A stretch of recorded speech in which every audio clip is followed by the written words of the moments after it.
Chapter 1163. The little girl sat obediently in by Juin's arms. She tilted her big head and wondered if she should use the dried fish to lure her cat back earlier. In the end, she thought about it again. Little White did not need her to worry. When she was young, she had seen Little White show its power. Once Little White showed its power, it would turn into a big tiger and was not afraid of those stray dogs at all. But where did Little White go? The little girl was still puzzled. At the filming site, a pure white cat was lying on the shoulder of a young man who was the center of attention. It purred a few times in a low voice.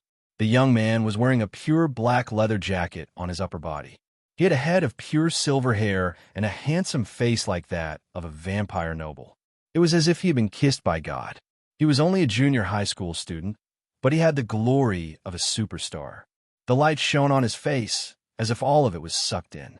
His thin lips moved slightly. His teeth were very white, and when they were exposed, there was always a strong sense of evil.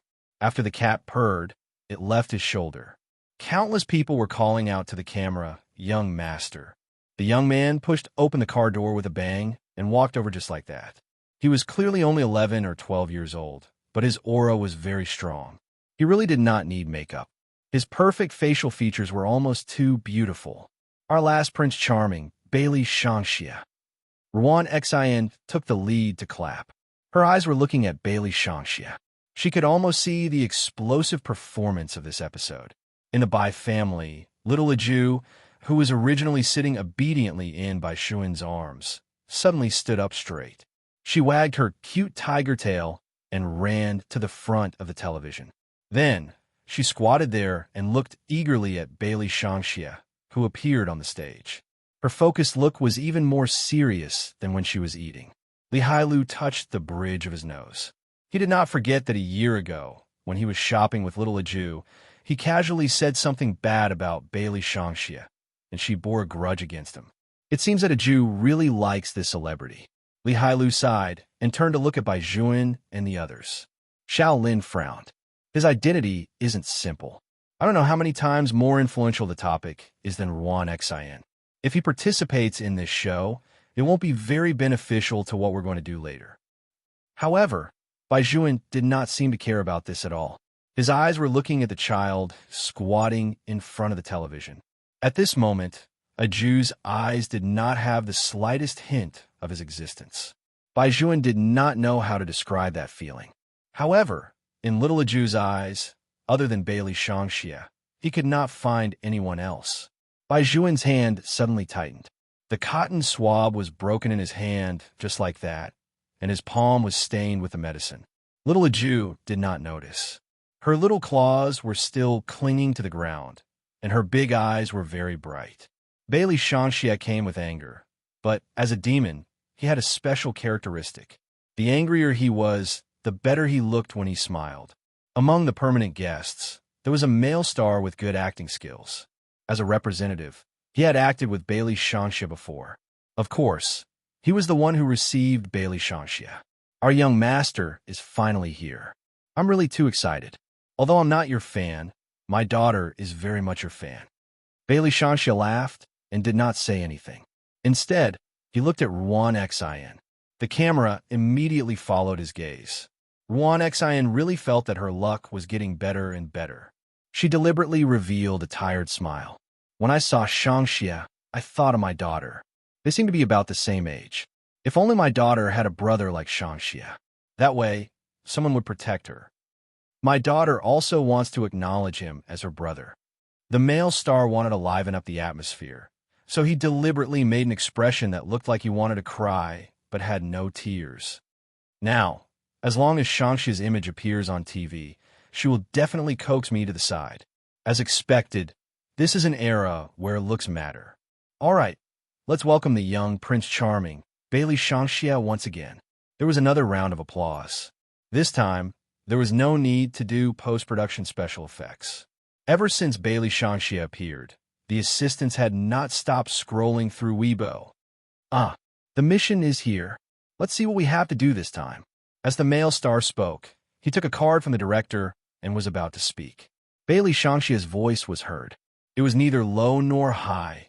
and it even had the unique aura of a young man. I'm not here to do a mission this time. The male star was stunned. He was stunned by Bailey Shanxia's words. Not here to do a mission? But their show required them to do all kinds of missions. What was going on? Could it be that the little CEO was only here to show his face and test his skills? He did not think that he was that popular yet. This show should be a live broadcast, right? Bailey Shanxia curled his thin lips. Recently, everyone seems to be very concerned about something. The person involved in this matter is also here. Why are we still doing a show? Isn't it better to ask her a few questions? After hearing Bailey Shanxia's words, everyone knew who he was referring to. The director wanted to stop the show, but when he saw the soaring viewership ratings, he suddenly felt that it was not a big deal to change the script at the last minute. This was more exciting. Therefore, he directly gestured to Ruan Xin to continue. At first, Ruan Xin did not expect Bailey Shanxia to say that. When she realized that this show would become her exclusive interview, she could not help but feel happy. Although she did not show it on her face and still maintained the weakness of being suppressed by forces, her eyes could not hide it from others. A few of the resident hosts who were close to her saw her eyes light up. There's actually nothing much to say about me. Ruan Xion's voice was very low, giving off a very gentle feeling. I've already said everything that needs to be said on Weibo. It's just that I'm very grateful to my fans. It was these people who expressed their support at the first moment. If it wasn't for them, I don't know what I would have faced. I don't know if this show will be broadcasted. I just want to say that there are always right and wrong in this world. No matter who it is, they can't bully the weak. With everyone here, I won't give in. When the fans at the recording venue heard Ruan Xion's words, they wanted to cry again. Bailey Shanxia only laughed. From what Ms. Ruan said, the other party seems to have committed a very heinous crime. Yes. Ruan Xin turned to look at the camera. One of my daughter's classmates was also at the scene at that time. Her arm was broken, and she is now lying in the hospital. In fact, I can't imagine what kind of treatment my daughter would have suffered if I hadn't arrived in time. Bailey Shanxia's thin lips curled up. Ms. Ruan, what you said is just repeating what you posted on Weibo. Why was your daughter beaten up? Why didn't you say a word? This is the cause, isn't it? Chapter 1164. Hearing this, Ruan Xin froze. Of course, she couldn't tell everyone why her Chino was beaten up. However, this was in front of the television, so she couldn't lie. Ruan Xin was very smart. In order to avoid Bailey Shanxia from harming her, she lowered her voice. I think that no matter what the reason is, a girl shouldn't be crippled. Bailey Shanxia raised his eyebrows and said, "Oh, there's a loophole in Ms. Ruan's words. Isn't your daughter not crippled yet? However, it's a pity that such a shameless person hasn't been crippled." Ruan Xin suddenly looked up as if she couldn't believe what she had heard. Why would Bailey Shanxia say such a thing? Since Ms. Ruan doesn't want to say the reason, I'll tell everyone on her behalf. Bailey Shanxia turned to look at the top manager beside him. Ruan Xin was also looking at him. Not only was she looking at him, but she was also looking at the director. Bailey Shanxia's words made her feel extremely uneasy. She had a strong feeling that the following content couldn't be broadcasted. Once it was broadcasted, not only her, but even the Yin family would be finished. The male stars who were working on the show with her also realized that something was wrong. So the little CEO wasn't here to participate in the show at all, but to use the live broadcast to slap people in the face? But under normal circumstances, shouldn't that godly manager come out to stop it? Why didn't he stop the little CEO today? He even stood aside and acquiesced to the little CEO's actions, as if he was pressuring someone. There is only one person who could make the top manager do such a thing, and that was CEO Ju. Even if this wasn't ordered by CEO Ju, at the very least, it was allowed by CEO Ju. What exactly did Ruan Xin do that even their CEO wanted to teach her a lesson? The male stars didn't dare to continue thinking. The station head saw through Ruan Xion's intentions. After all, she was a female star on his show. No matter what, he wanted to protect her, so he glanced in the direction of the top manager. Who would have thought that the cameras had just shifted a little? Bailey Shanxia immediately said, If you don't broadcast this video live, Station Manager Lee, you don't need to be the station manager anymore. Director Lee had never been threatened like this before, but the person who threatened him had the ability to make him disappear. Bailey Shangxia's every move was recorded in front of the TV, but he didn't seem to care. He was still so handsome that people who saw him would stop breathing. Director Lee did not dare to make any more gestures. Coupled with the soaring viewership ratings, he decisively turned his face to the side. Wan Xian didn't even have time to react. Bailey Shangxia spoke again. At this moment, he looked like a real vampire aristocrat. Even his beautiful eyes were emitting a bloodthirsty light. Madam Wan, no matter how young your daughter is, she's at least 11.5 years old, right? I have a video recording of your daughter bullying her classmates in school. After this segment is broadcasted live, I'll get someone to release it to all the major media outlets on time. I'll let everyone see how the Yin family's daughter ostracized and schemed against this, and that just because she has an official father and a celebrity mother. Then, let's talk about the reason for this incident. Your daughter fell in love with a male classmate, and that male classmate hated your daughter for pestering him.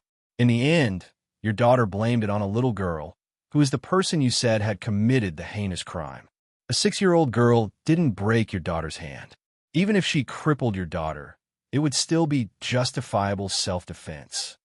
Your daughter is almost 12 years old. How could she have the nerve to bring 2 sports students to find trouble with a 6-year-old child? Wan Xian, didn't you hint on Weibo that the little girl who hit someone this time has a background? Now I'll tell you, I can also become her background. You want to incite public opinion, right? Then let's compete. Let's see if I can incite public opinion better, or if you can. All the cameras recorded it. After Wan Xian heard this, her face turned extremely pale. She pushed away the person beside her in a panic and shouted, "This is framing me." However, she could not hide her escape. The program was paused. Bailey Shangxia kept his word and directly left the video resources to Li Tai. All the netizens were rendered speechless by such a turn of events. The video clearly recorded what kind of behavior Wan Xian's daughter usually had. In an instant, the netizens were filled with anger. Bai Juan looked at the television screen and made a decisive decision. Shaolin, get ready. We'll start the live broadcast now. Less than 5 minutes after Bailey Shangxia spoke, the game live stream god appeared. Many people looked at their computers in a daze. The game people did not expect that one day they would see the god reveal his true appearance. It was a youth who was so handsome that he could almost be a celebrity. He wore the simplest school uniform, but he gave people an innate sense of nobility. His voice was very clear, so clean that it made people involuntarily want to listen to him. Today, I'm not going to live stream the siege. Instead, I want to tell everyone that I'm the person with a red background that Wan Xian mentioned. As soon as Bai Juan opened his mouth, the number of people in the virtual room instantly doubled.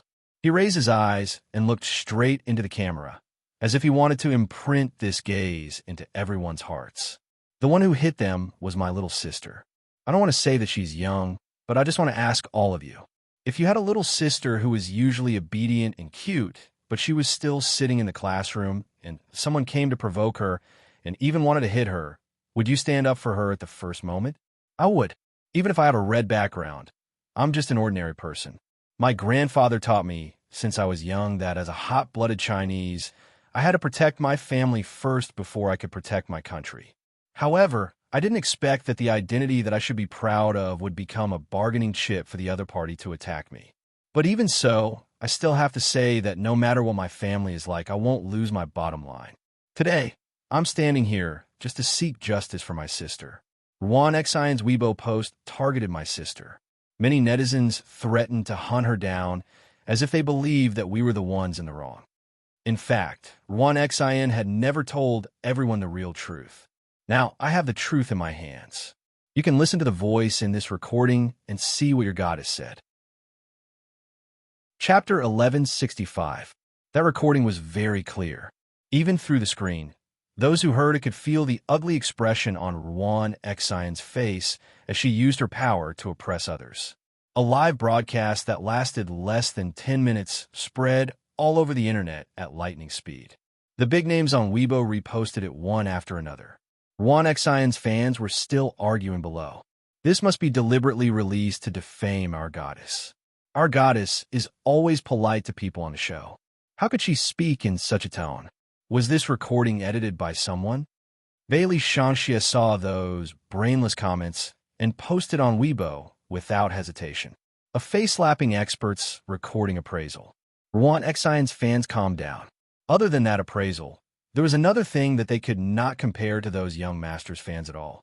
Shanxia's fans all had one characteristic, and that was rationality.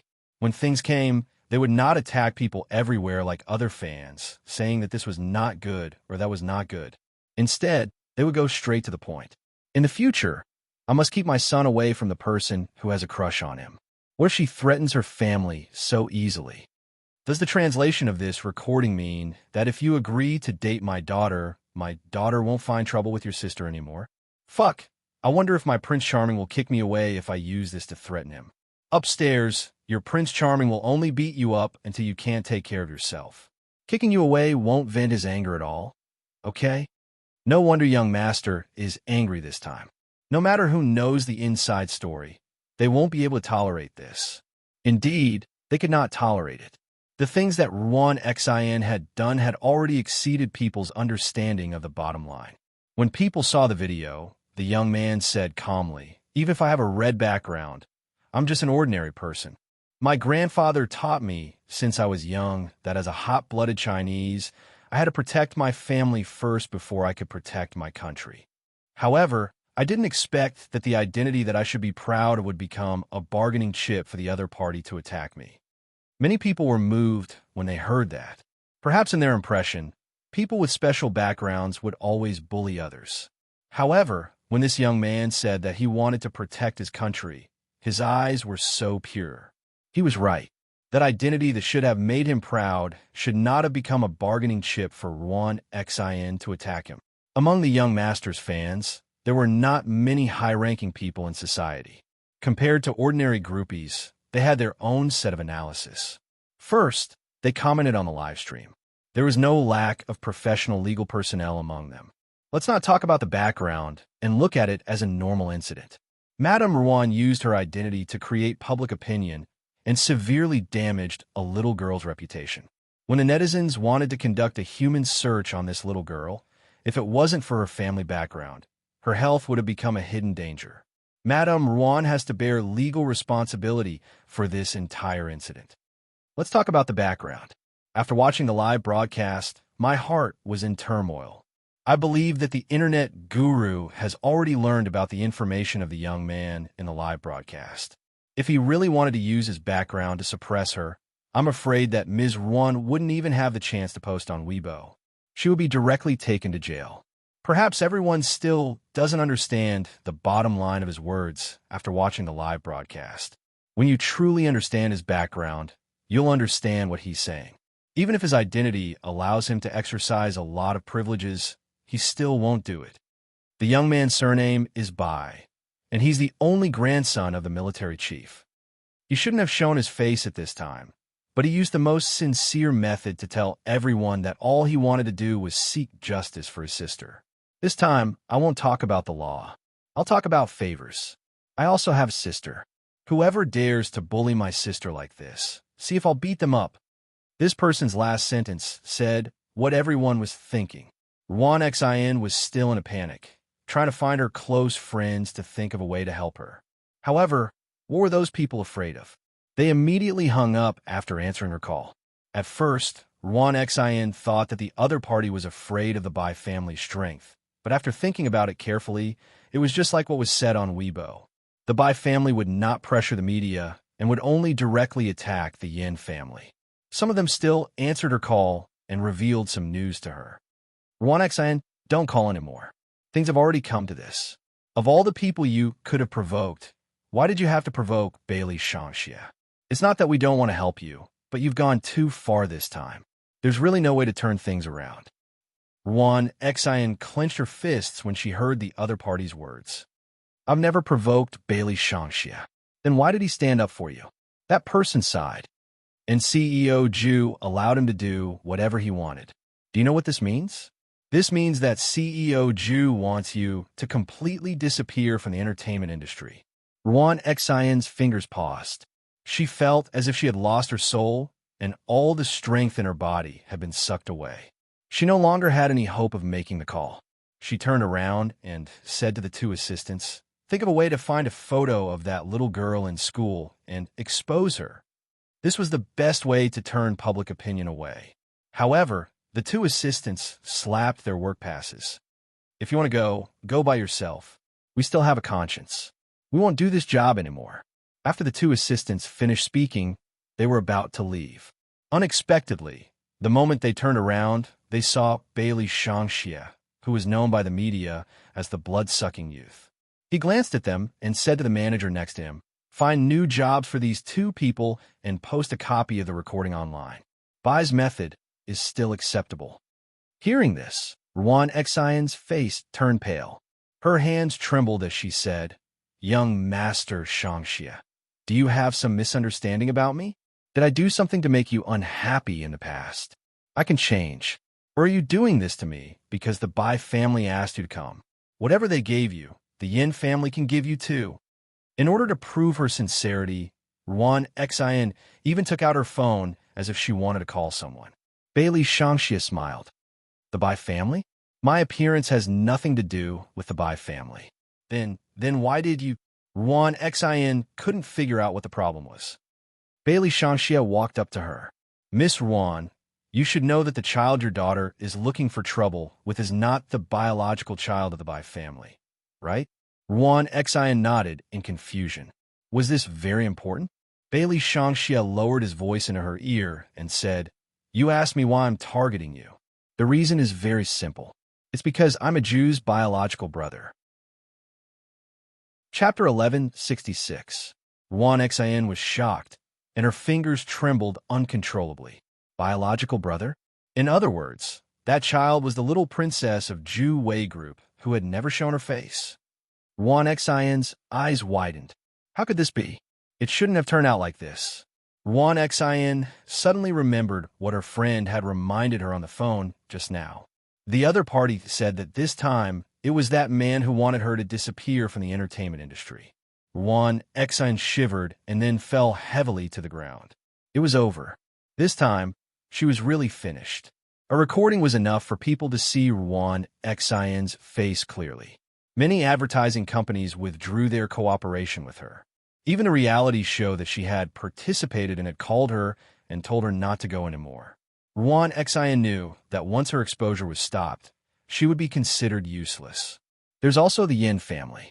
The Yin family will definitely think of a way for me. Ruan Xian seemed to have lost her mind. She was determined to find her way back. The news of Yin Zhenghua being interrogated was exposed at this time. Once Ruan Xian's recording was released, there would definitely be people involved in the investigation. If Ruan Xian knew how to restrain herself a little, Yin Zhenghua might have only been brought over for questioning. Ruan Xian made a fuss and used her identity to incite public opinion, which caused the Yin family to completely lose. The Yin family fell. Ruan Xian was also excluded from the entertainment industry. There was nothing more torturous for Ruan Xian than this. Yin Xin did not dare to go out because many people were scolding her on the internet. They scolded her just like how they scolded a Jew back then. At that time, she even looked at Weibo and laughed for a long time. She wished that those people would expose a Jew so that she would not be such a hindrance and always stick to Baijuan's side. Now, she was afraid of such a backlash. When Ruan Xian went to knock on the door, Yin Xin started to shout, and even shouted impulsively, "Aren't you very capable in the entertainment industry? Then tell them to shut up." In the end, it was useless and even implicated my father. If he goes to prison, who will take care of me? Those people on the internet said that you only got where you are today by selling yourself. Why is a person like you my mother? Ruan Xian felt her head buzzing. She had done so many things other than for herself. It was for her daughter. She originally thought that no matter what she lost, her daughter would always be by her side. But he didn't expect that Yin Xin actually cared about who could bring her a better life. At that moment, Ruan Xin seemed to have seen herself, another version of herself who had yet to grow up. But it was this kind of her that made Ruan Xion's eyes completely lose their light. She was kicked out of the family by her own daughter because her daughter was worried that she would split the Yin family's assets. This reason might sound ridiculous in front of others, but all of this really happened. It started to rain outside at night. In just one day, Ruan Xion had a taste of what it meant to be better off dead. In the heavy rain, she awkwardly carried her suitcase like a stray dog. She didn't dare to speak because once she did, it would quickly attract the attention of the media. She understood their line of work very well. Once a person was unlucky, those interviews would come flooding in. However, these things weren't what made Ruan Xion's heart the most disappointed. It was her daughter. Why is this happening? Ruan Xion clenched her fists tightly. When she was about to walk forward, a slender figure appeared in front of her. The man had an extremely handsome face. Many media outlets, whether domestic or foreign, wanted to get a frontal photo of him, but every time, those reporters would fail. He stood in front of her. He was wearing a straight black suit, but his hair was silver gray, like mercury under the moonlight. Every detail was filled with the unique elegance of a man. The rain didn't seem to be able to touch him at all. He just looked at her with an indifferent gaze. Ju CEO Ju. Ruan Xion took a step back, her eyes wavering. You're asking why? It's very simple. Demons are originally nourished from the hearts of people. Don't you often do this kind of thing? You use Weibo to incite public opinion and awaken the darkness in some people's hearts. The man smiled a little, as if he was playful. You humans have a saying that is very right. The kind of person you are, you will look at others from that perspective. In other words, if your nature is bad, you will also understand a good thing from a bad perspective and then curse in anger. That's why it's not strange that your daughter has become like this. What did you do to Xiaoqin? Ruan Xion's entire face flushed red as she roared at the top of her lungs. This question made Beligaju tilt his head. His tone was very indifferent. She's your daughter. What do you need me to do? You've taught her well enough. Enjoy the consequences of your own actions now. Ruan Xion stood up and wanted to grab the man's sleeve, but she realized that all she could grab was black feathers that fell one after another. Bailey Ju walked into the carriage with his long legs slightly crossed. He glanced at Bailey Shangxia beside him and said, "Don't tell your mother about this." "I know." Bailey Shang laughed evilly. His demon-like little face was poisonous and full of mockery. Humans were really too easy to incite. That was why he didn't like to post on Weibo, because some humans really couldn't even compare to demons. At the very least, demons were more consistent on the surface. It was said that crimes in the heart were the most terrifying. In this world, there were countless dark thoughts that could only be vented on the internet. Bailey Shangxia was very worried that his sister would be in a bad mood when she saw those comments. After all, anyone who was scolded by a bunch of inexplicable people would feel wronged. Moreover, she didn't know those people. Reality proved that Bailey Shangxia, who had a sister complex, was thinking too much. Because ever since little Aju watched TV and found out about Weibo, her attention was completely not on those people who had scolded her before. Instead, she held her little face and wagged the little tail on her pajamas. She eagerly clung to the computer and looked at Bailey Shangxia's Weibo. Then, her little claws hit the keyboard. She wanted to comment, but she found that she still had to register an account. She didn't have a QQ email nor a phone number. She could only hold her laptop and run to Bai Juan. "Little brother, help me register." Bai Juan's left hand that was holding the book slowly clenched. His voice was a little cold. "Aju, you've been looking at Weibo for 3 hours. You can't look at it anymore. It's not good for your eyes." "I'm not looking. I'm commenting." The little girl sat in Bai Juan's arms and said very seriously, "It says that you can comment." Chapter 1167. Bai Juan's fingers that were holding the notebook paused. "Comment? What do you want to comment on? I'll write it for you." I saw a lot of fans leaving comments below, saying that they like it very much. Little Aju tilted her big head and leaned against Bai Juan. Her big round eyes were very bright as she stared at the screen and said, Little brother, just write that I will always like and support you. Always like? When Bai Juan heard these 4 words, the strength of his typing became stronger, and the sound of his typing became louder. Here, write that Aju left it.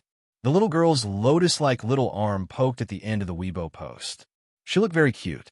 However, Bai Juan's eyes were only filled with the words, always like. After he typed the comment, he did not send it.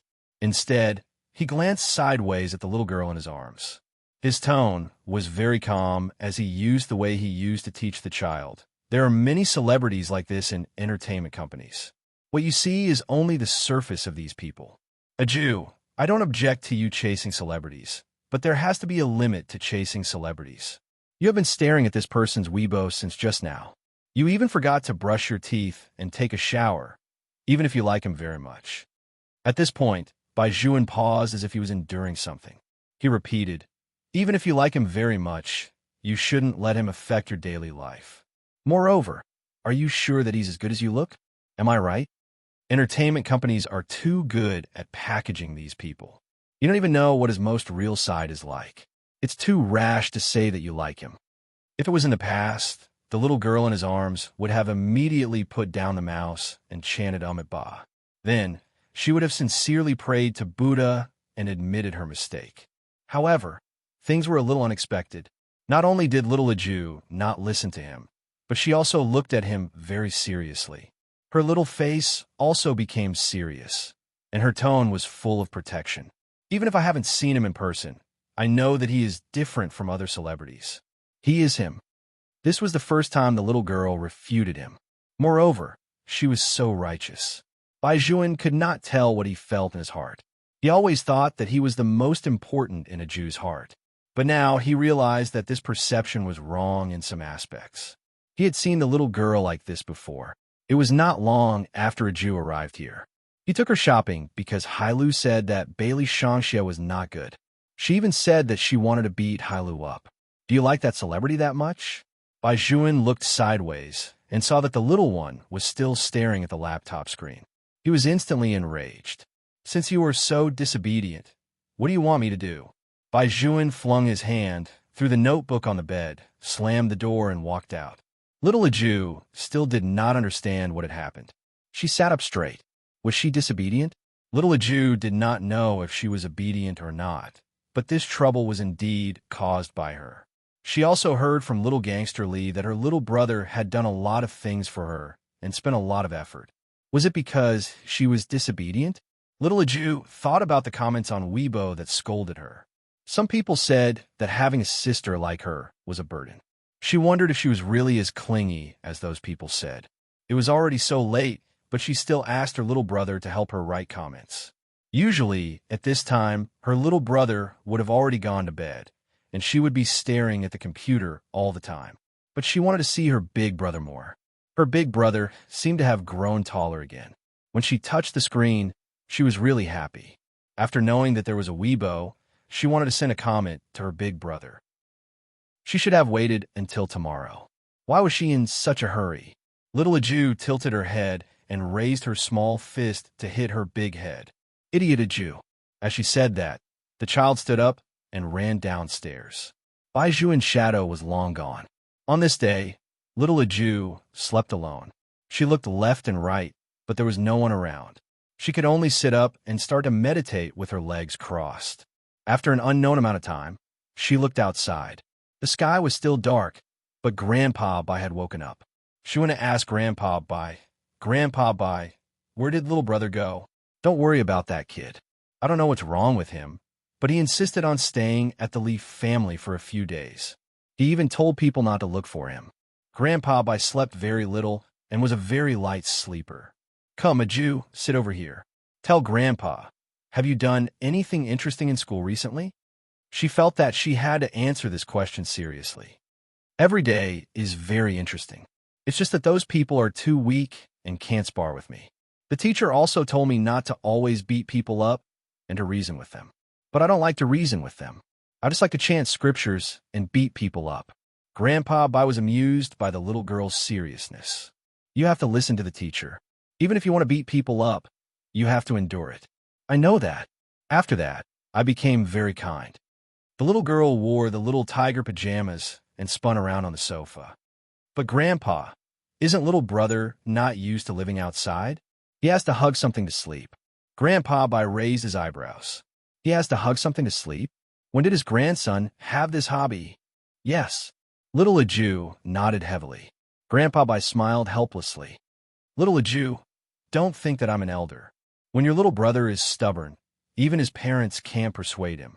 I saw that he left in a huff just now. Even if Grandpa goes to the Lee family now, he might not come back with Grandpa unless we wait for him to think it through himself. Let's wait a little longer. Okay. Little Jew sat there and closed her eyes. Grandpa was about to carry the little girl up. Little Jew said, Grandpa, we've been waiting for a minute. Let's look for little brother now. Old Master burst out laughing. He stroked the little girl's head with his big palm. Little Jew, not everyone is like you, able to understand problems so quickly. Most people are always immersed in their own thoughts. Sometimes it's very difficult for them to come out. Therefore, they need a lot of things, and we have to give them this time. Do you understand? Yes. After little Jew finished speaking, she added, Buddha Woolley said that this is called obsession. Having an obsession means that you care. Grandpa was shocked.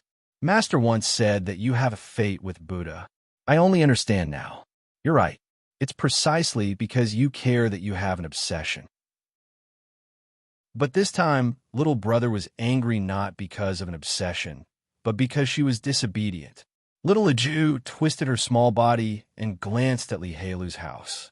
Her little head drooped, and the little tail of her pajamas swept the stairs as she walked back step by step. Grandpa looked at the little girl's lonely back and thought about the sound of his grandson slamming the door just now. Did these two children quarrel? Chapter 1168.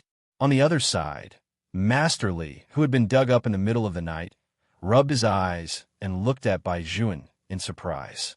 Master Bai, why are you here? It's a little abnormal at night. I'm here to stay the night.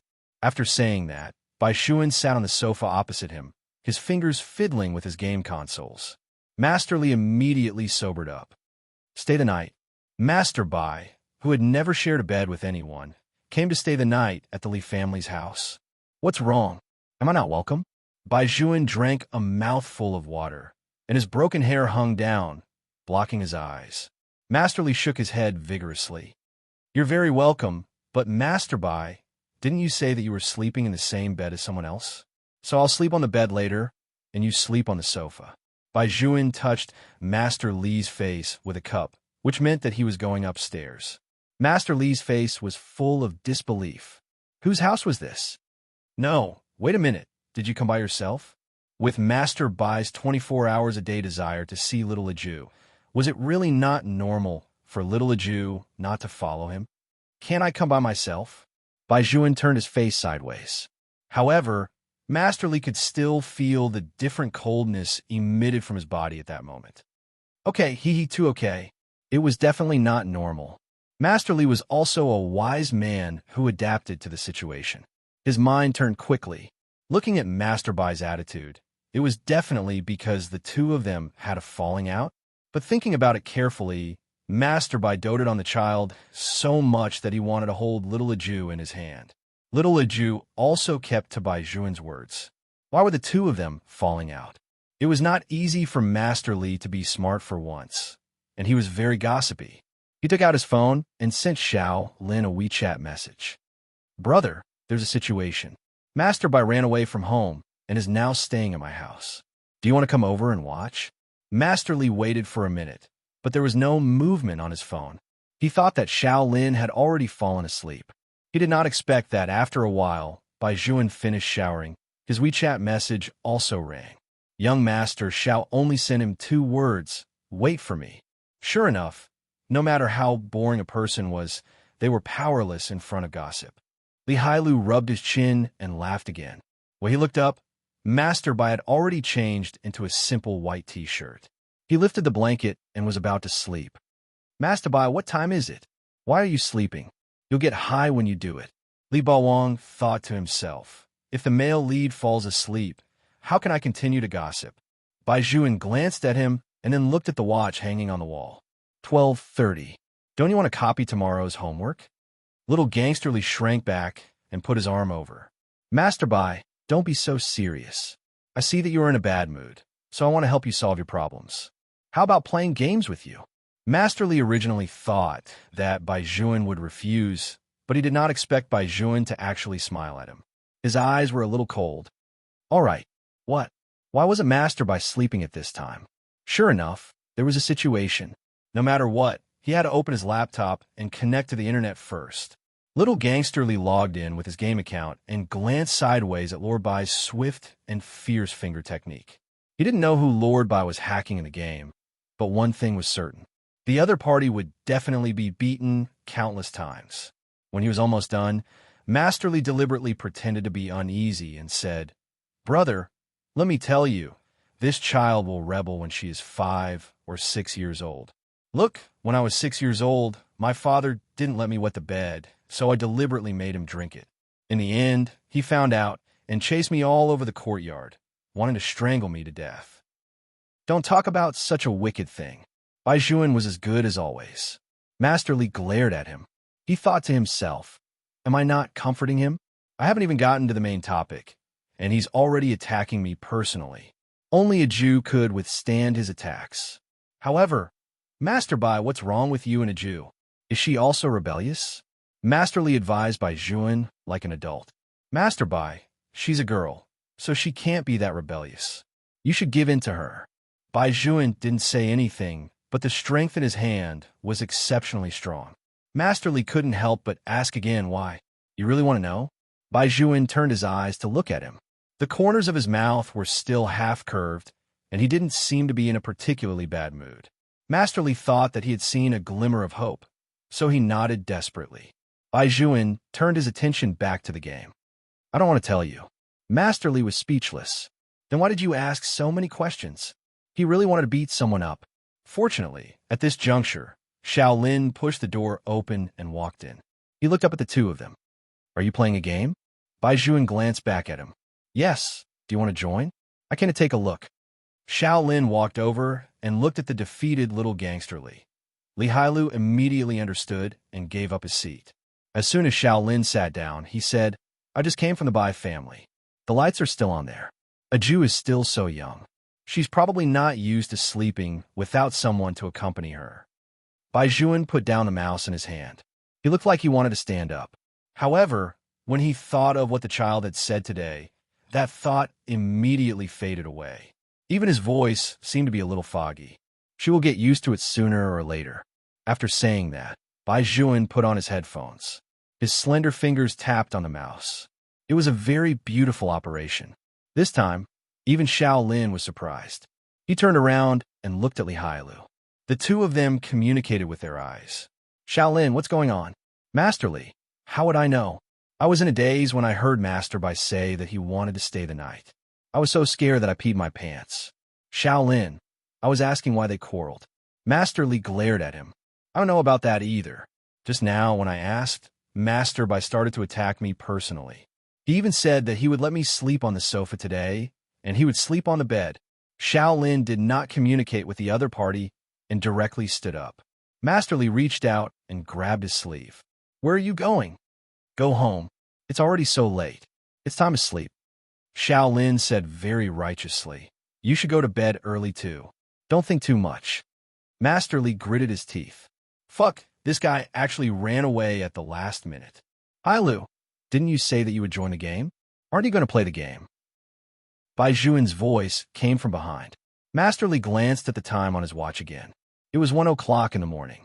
This was the rhythm of driving someone to death. After logging into the game, he saw that Bai Juan's account was red. Many people were shocked. They sent him private messages to ask him what was wrong with the Almighty. He could not kill the people of the Alliance. Master Li said, my account was hacked. On the other hand, he had to be on guard against Master Bai, who would kill him if he did not see it. This night had been really sad. Little Jew, what happened to you and your little brother? Chapter 1169. Little Jew didn't know either. But the next day, the first thing the child did when she opened her eyes was to look for Bai Juan. Little Jew had always woken up early. After all, It was a habit she had developed in the temple to do morning exercises. Moreover, the job of buying breakfast for the Bai family was now handed over to her. Therefore, before 6 o'clock in the morning, little Aju knocked on the door of the Leaf family in her running shoes and a small sportswear. The person who opened the door was Li Heilu's grandmother. Little Aju was very polite. She bowed and said, "Grandma Li, I'm looking for my little brother." In the entire courtyard, Grandma Li liked little Aju the most. Looking at the child's small face and big eyes, she cried out, "My little baby, your little brother and brother Li are still sleeping. The two of them must have been secretly playing yesterday. Today, we didn't even hear a sound." "I see." Little Aju lowered her big head in disappointment. The cattail on her head even swayed twice. Grandma Li also felt that there was something wrong with the two children. Usually, when did the boy from the Bai family not bring little Aju with him? Yesterday, it was a little strange. "Little Aju, did you quarrel with your little brother?" "No." Grandma Li raised her eyebrows. "If they didn't quarrel, why did it become like this?" "It's Aju who is not obedient." The child pouted and said, "I won't be clingy in the future." Grandma Li was confused when she heard this. Clingy? That boy from the Bai family did not mind that Aju was clingy. Every day, when she left for a while, he would be extremely worried. Even someone as old as Grandma Li had never seen a child raised like this. It was as if he doted on her to the bone. However, this time, the boy from the Bai family did seem to think that Aju was clingy. No wonder the child would think so. Little Aju did not call Bai Juan back. She was a little listless during breakfast. Her lotus root-like calves swayed there, and she did not eat much. She felt that she could not continue like this. Without her little brother, she felt that it was strenuous to drink soup. In the past, when she was in the temple, this kind of situation would not happen. It must be because she was too dependent on her little brother. This was not good. She was going to be the abbot of the temple in the future. How could she not even be able to do such a small thing? After thinking it through, little Aju waved her little claws and finished off all the fried dough sticks. She thought that when it was almost time for school, she would go to the Leaf family again. Little brother had to go to school. Without the chauffeur, how could little brother go to school? However, this time, Aju missed again. When he came over to ask, it turned out that Bai Juan had already left in the Leaf family's car. Little Aju was stunned for a while before she climbed into the car by herself. She sat in the back seat of the driver's seat, and her little mind was blank. When they got out of the car, the other students in the school were also there. Why did she come by herself today? Where's School Hunk Bai? I heard that he came in another car. It's really strange. This School Hunk Bai's surname is Bai, right? Why did the car become a special seat for an outsider? Lower your voice. Don't let her hear you. School Hunk Bai doesn't allow anyone to say such things. Didn't you watch the live broadcast? Even if this child is adopted, the Bai family still treats her as their own. We have to be careful. Of course I saw it. If I didn't see it, I wouldn't have known that School Hunk Bai's family was so powerful. They're really too handsome. Little Aju listened to the discussions and carried her small school bag. She lowered her head and kicked the small stone under her feet. If it was in the past, she would not have cared about these words at all. But today she thought about it. During dinner, only she and Annie Wong were at the dining table. The seat that should have been Bai Juan's was taken by her. Also, the car that she took to school today was also Bai Juan's. This way, she was in the Bai family, but Bai Juan had left. It was as if she had taken Bai Juan's things. But Bai Juan had also said that they were family. Family should be together. Little Aju always felt that there were two voices in her mind. This was a phenomenon that had never happened before. The white cat on top of her head narrowed its eyes and called out, "Meow." Little White. Little Aju picked up the little white cat. "Are you hungry? I'll feed you snacks during class." The child finally diverted her attention and fed the little white cat a lot of food. As she fed it, she muttered to herself. It turned out that she was chanting scriptures. Little Aju was chanting Buddhist scriptures. When she went down the mountain, her master had told her to chant the Tranquil Heart Sutra when she encountered problems. After chanting for a while, the little girl stood up. Unfortunately, the bell for class had already rung. It was not appropriate for her to go in now, so she automatically stood in the corner as punishment. "Little Jew, I'll secretly watch the teacher for you. Come in," the classmate by the window whispered to her. The little girl chanted Ba. "You can't do anything against your conscience. Wooly Buddha will see it." Just like that, little Jew stood in the corridor for a period of class with the little white cat on her head. The teacher also felt sorry for the child, so she did not let her go into the sun. However, these things still reached Bai Juan's ears. "Brother, are you really not going to see little Jew? I heard that the child was punished by their teacher." Li Hailu described very exaggeratedly. "That little face is red from the sun. It's not like you don't know little Jew's physique. What, she gets sunburned?" Bai Juan clenched his hand that was holding the pencil. He lowered his head and continued to solve the math problem. He did not say a word. Only his fingers slowly exerted strength. Li Hailu was actually very sleepy. He felt that Master Bai was simply a genius. He did not sleep at all last night. He probably only slept for less than 2 hours at 5 or 6 o'clock. He was actually able to drag him to class at 7:30 in the morning.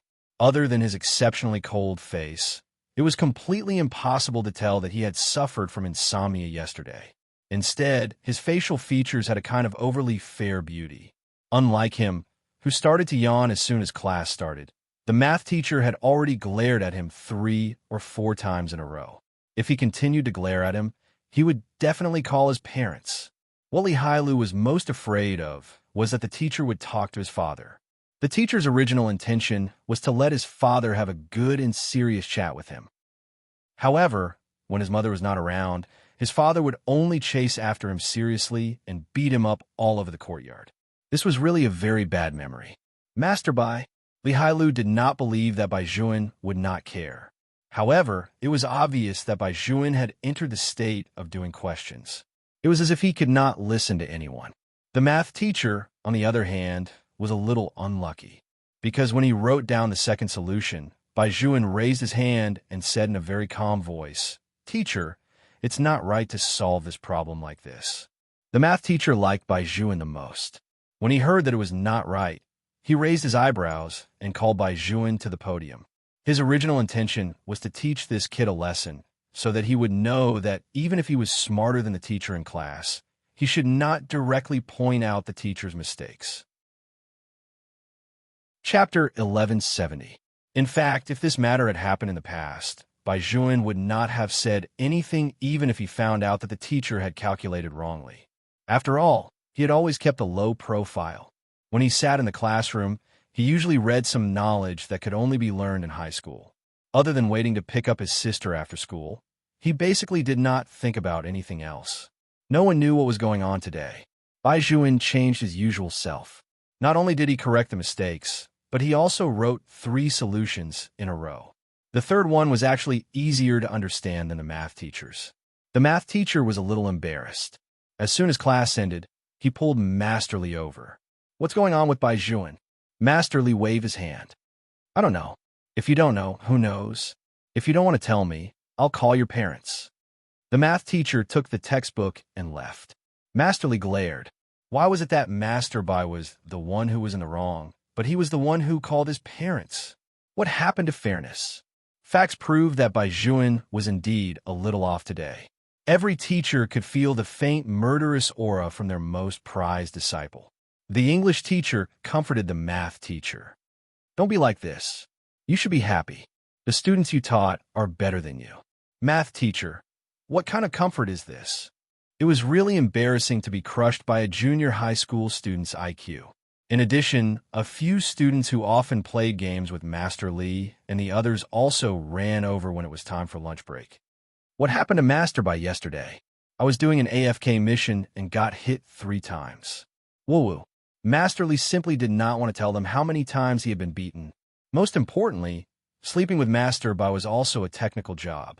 If Master Bai did not sleep, he could not sleep either. He could not sleep in class. It was not easy for him to be obedient for a day, but in the end, the teacher actually found a reason to let him call his parents. What was going on? Master Li felt that if Master Bai did not return to normal, he would definitely break down. Little Ju did not know the situation here. The child was obviously a little distracted in class today. The teacher also saw it. After school in the afternoon, he walked over and patted her head. Little Jew, aren't you going home? You don't have to be on duty today. The little girl looked in the direction of the door and said very seriously, I'll leave later. If little brother comes and can't see me, he will be anxious. The teacher was also a responsible person. She squatted down and said, Then I'll wait with the Jew. Umaba. Teacher, you are such a kind person. You will definitely be rewarded. Little Jew made a gesture that was often made in Buddhism. When the teacher saw this, she couldn't help but laugh.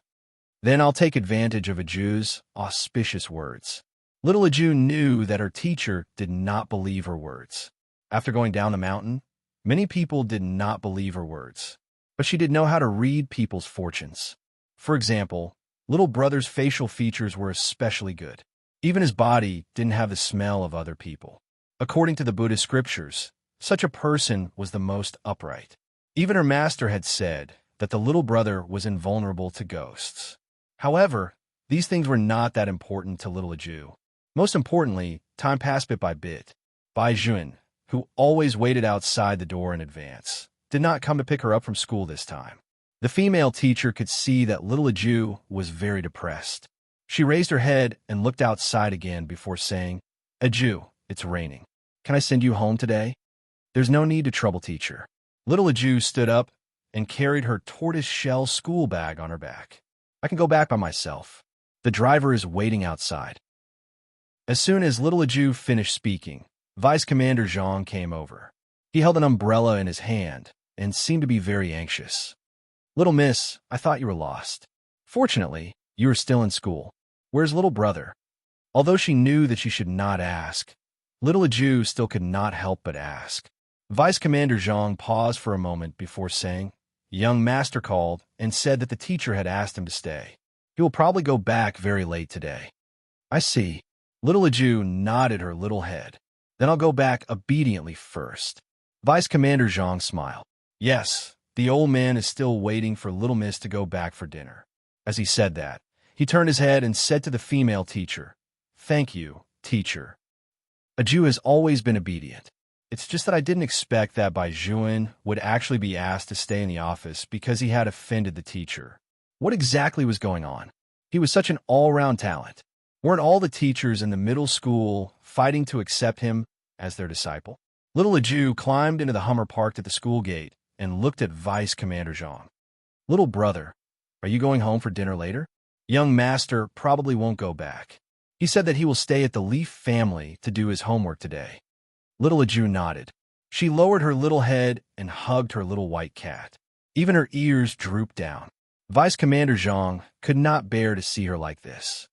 Why don't I call the Leaf family again tonight and ask? Little Jew shook her head and did not say anything. After returning home, she turned on the computer and found Bailey Shansha's Weibo. She registered an account for herself. The last time her second brother came, he said that if there was anything, they could discuss it with him. Should she leave a message for her big brother and ask him how to solve this kind of problem? The little girl hesitated for a moment and typed a line of words. After little Jew finished posting, she waited there eagerly. She originally thought that if she posted something, her big brother would see it. Later, she found out that Weibo had to be a private message. Bailey Shangxia was a celebrity, so of course, he would not accept anyone's private messages. Little Jew looked at the message that was drowned out by the comments and was completely depressed. Perhaps she should listen to Grandpa Bai and give her little brother some time? After little Jew thought it through, she did not go to the Leaf family again. She obediently accompanied the old man to eat. When she was bored, she began to roll on the sofa. In the middle of the meal, old master Bai received another call from Bai Jun. Brat, what's wrong with you? You don't even come back for dinner? Hala's grades haven't been good these 2 days. I stayed at the Leaf family to tutor him. Bai Jun's tone was very indifferent. Little Jew was listening by the side and knew that this was an excuse, not to mention old Master Bai. He glanced at the little girl beside him and lowered his voice. A Jew is by my side. Do you want to talk to her? The other end of the phone seemed to pause for a moment, and then the sound of rain could be heard. No, Grandpa is here. After saying that, Bai Jun hung up the phone. Old Master Bai was so angry that he almost choked. He looked at little Aju, who was staring at him with her big eyes. He could only cough a few times before saying to the little girl, "From the sound of it, your little brother is still in school. It shouldn't be very convenient to talk to him." Chapter 1171. Okay. Little Aju answered listlessly. She did not insist on looking at Old Master Bai anymore. Instead, she lowered her little head and looked at her little tail. She thought that at least she could talk to the little brother. However, the little brother hung up the phone before she could get it.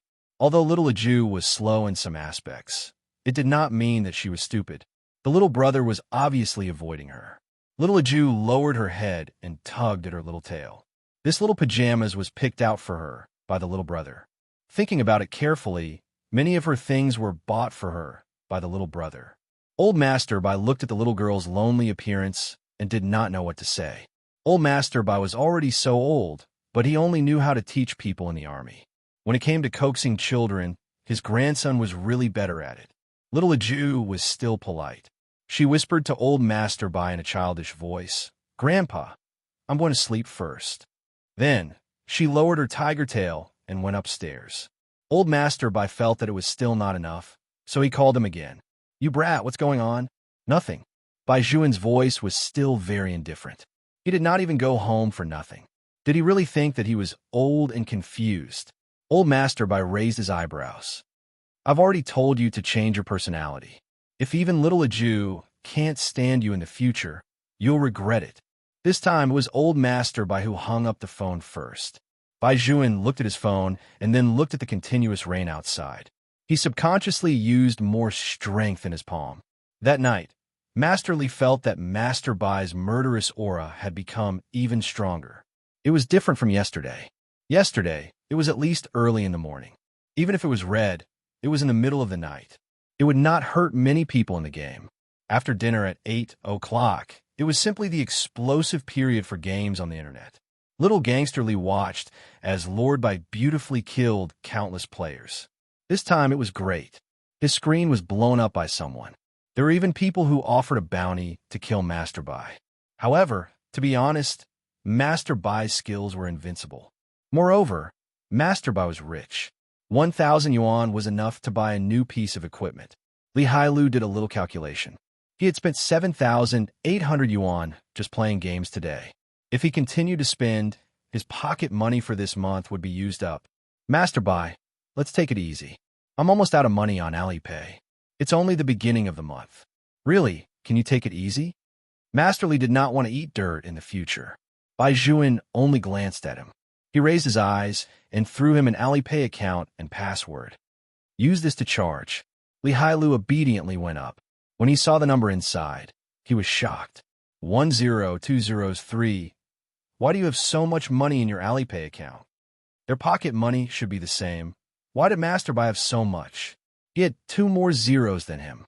Shaolin opened his mouth at this time with a hint of subtlety, because when we usually play games, we play for others.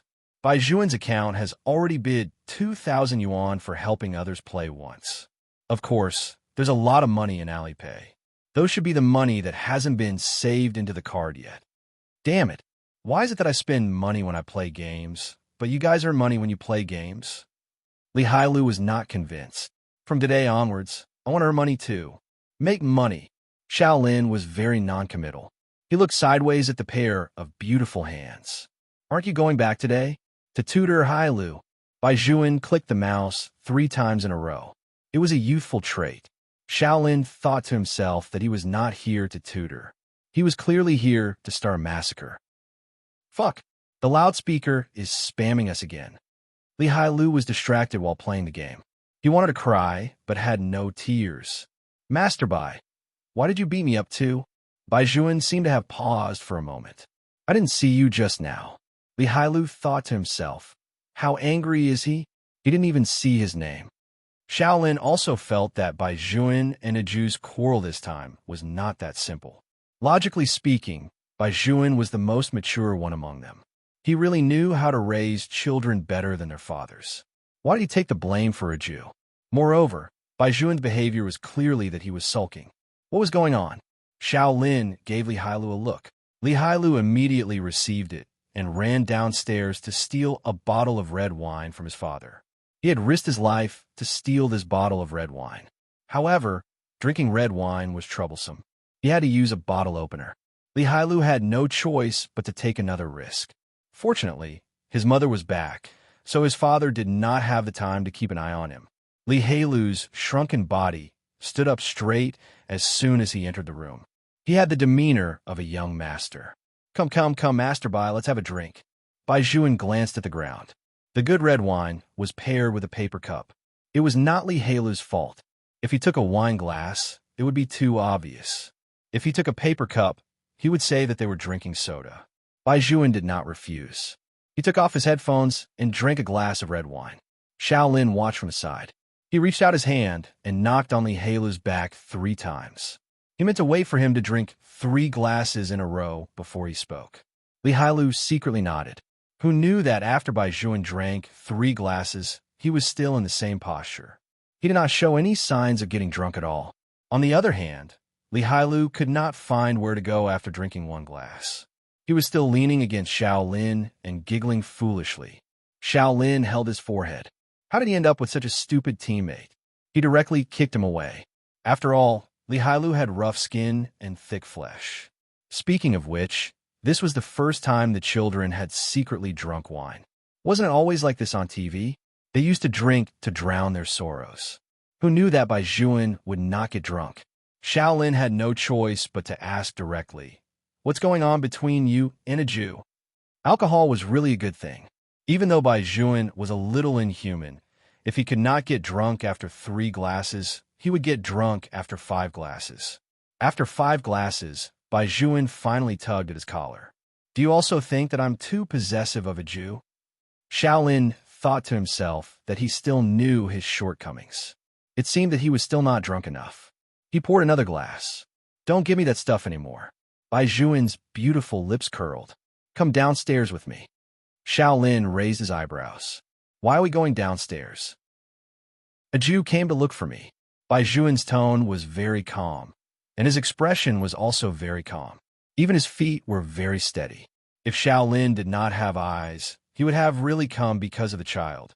But in the end, it was very likely that Bai Juan was really drunk.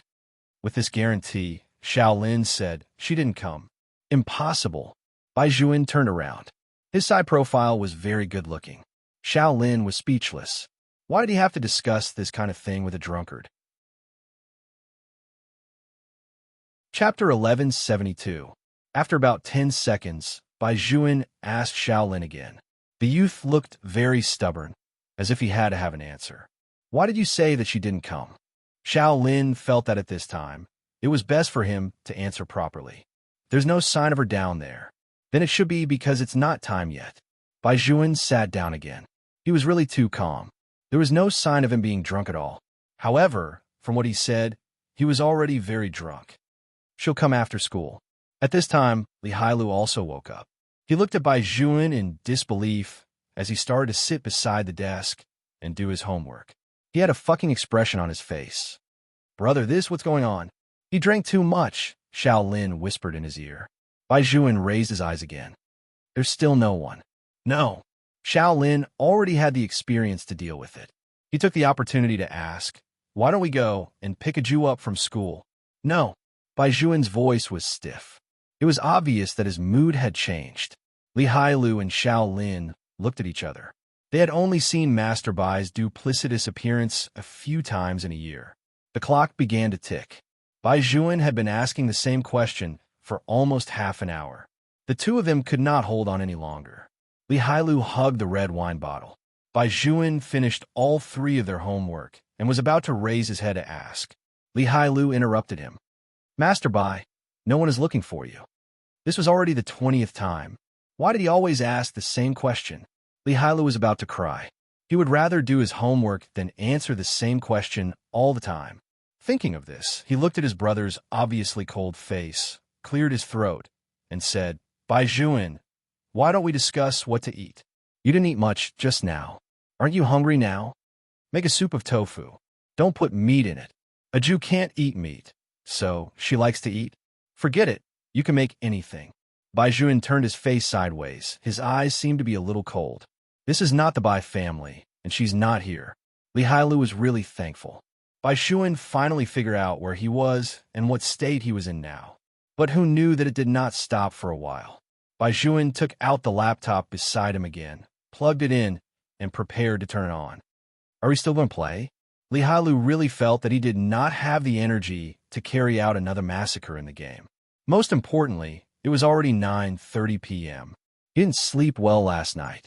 If he played all night today, he would definitely call his parents tomorrow. Master Bai, can we play tomorrow? Li Hailu is already exhausted. However, Bai Juan only glanced at him. Who said I wanted to play games? Then what are you doing with the notebook? Xiao Lin is still relatively calm. After all, he's a child. He's much more knowledgeable and can handle any situation. He's very talented in diplomacy. Bai Juan lowered his eyes, and his black hair fell down. With a serious expression on his face, he said, "Log on to Weibo and post a comment." Posting comments on Weibo? After Xiao Lin heard this answer, he felt that he could not keep up with Lord Bai's train of thought. They only did live broadcasts and never used Weibo. Xiao Lin. Xiao Lin was a little surprised that he was named. As Bai Juan typed, he said, "Do you think I should also be a celebrity? Lord Bai, wake up, please. You're the only grandson of the Bai family. You want to be a celebrity? Then what should I do? A nurse?" Li Hailu rubbed his chin. Being a nurse is not bad either. There are many beautiful women in this industry. Xiao Lin chuckled. He really did not want to evaluate his brother's IQ. Only Li Hailu would become a nurse in order to find a beautiful woman. First, he had to figure out the problem. Bai Juan, why do you suddenly want to be a celebrity? Didn't we agree to enlist together at the age of 18?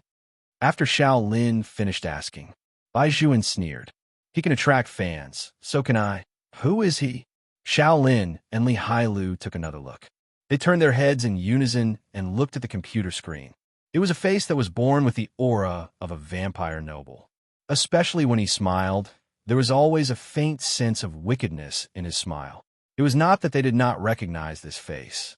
The girls in the class chased after celebrities all day long, and this young master was the most popular. Moreover, when Little Aju was in trouble, he exposed Ruan Xin on the show. Why would Master Bai look at his Weibo? Bai Juan opened his mouth again. His voice was very normal. You're just a little fairer than me. Are you more handsome than me? No. Li Hailu was serious. Master Bai, you are the most handsome in my heart. Our skin color is at least natural, right? But Aju likes white. When Bai Juan said this, he seemed to be a little conflicted. His brows were furrowed. Do you want me to buy some facial masks to make myself more pink? Pink. After Li Hailu heard this adjective, his entire mouth was wide open. Master Bai, you can't be serious, right? Please don't. You really look like a domineering warlord now. Pink and Tinder are not suitable for you. No, there seemed to be something wrong with the screen. Wait a minute. Master Bai, why are you using my Weibo account? Bai Juan glanced at him and said calmly, Of course I have to use your account to scold people. If little Aju knows that I scolded the person she likes, she will hate me. Li Hailu was speechless. What he said made sense. He was actually unable to refute it. Master Bai, are you drunk or not? Why are you so scheming when you're drunk? Little Gangster Li is really about to cry, because soon he was attacked on Weibo like never before. Young Master's fans are really crazy. Shaolin also took a look at the Weibo. He reached out and tugged at Li Hailu's sleeve. His voice was very soft. I'm sure he's drunk. Look at the comments he posted with his account. Li Hailu moved to the left and saw that there were more than a dozen posts under the Weibo. They were all the same. To put it simply, there was only one sentence, and that was, Aju is mine. She will be mine for the rest of my life. Li Hailu's eyes widened. What was going on? Moreover, Bai Juan was still happily scrolling through the comments. 10 minutes had passed. If it weren't for the fact that Bailey Shangxie had too many fans, he would have dominated the screen. However, most people were attacking him. Who asked him to scold people? He was really wronged. When would he be able to change his physique of lying down? It was not easy for Bai Juan to stop scrolling through Weibo. He stood up and asked, Where's the mask? He was a young man in development. Why would he have a mask? Chapter 1173. I don't have a mask. This time, Li Heilu's refusal was very justified. Bai Juan narrowed his eyes and looked at him for a while. You don't have a mask, and you still gave us wine to drink? Master Li was speechless. Was there any connection? Just as his face was filled with confusion, Bai Juan stood up, pushed the door open, and said to the outside, Uncle Li, Heilu stole your wine to drink. That voice was not loud at all, but the person standing downstairs was Master Li's father. Master Li was completely petrified. Fuck, brother, you can't be serious, Bai Juan, you traitor. When Master Li's father came up, he was quite calm. His gaze swept across the room, and he was very dignified. You come out. Master Li directly lay on the bed, looking as if he was not going out. He shouted, I didn't drink much. If you don't believe me, you can ask Shaolin. It was the two of them who drank. In fact, that was indeed the case. However, Shaolin was the most convincing one among them. Before Master Li came up, this guy had already taken an English book and held it in his hand. Heilu, you can't blame us for your mistakes. We're here to tutor you. Have you forgotten? Li Baowang glared at him. Tuition my ass. Shut up. Master Li's father pulled his son's ear and turned to Shaolin with a very amiable smile. Shaolin, Xiao Juan, the two of you wait for a while. After I teach this brat a lesson, I'll bring him up. Okay, uncle, as you wish. Master Li was speechless. He was wronged. Why was he the only one who looked like he had drunk wine? It was fair. You brat, you don't learn good things all day. How old are you to steal wine to drink? Just like that, the day passed by in such a chaotic manner. Bai Juan did not know how he fell asleep. At that time, he still did not understand what it felt like to have an empty heart. What made Master Li feel fortunate was that at least after drinking, Master Bai did not play all night. From about 10 o'clock, the three friends slept on the floor respectively. You're sleeping on the floor instead of a bed? When little gangster Li's mother came to deliver the fruit platter, she looked at the three teenagers and shook her head with a chuckle. Little gangster Li's father watched from the side. You don't understand. I was like this when I was young. Our son has finally grown up, but he doesn't sleep well. My hands itch when I see him. Of the three of them, Li Baowang was the only one who could do whatever he wanted. Bai Juan was the last to sleep. He even covered the other two with a thin blanket. The Li couple watched from outside.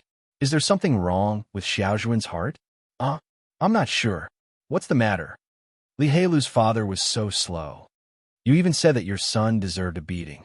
You're not much better. When have you ever seen little Juan like this? He stayed over at someone else's house.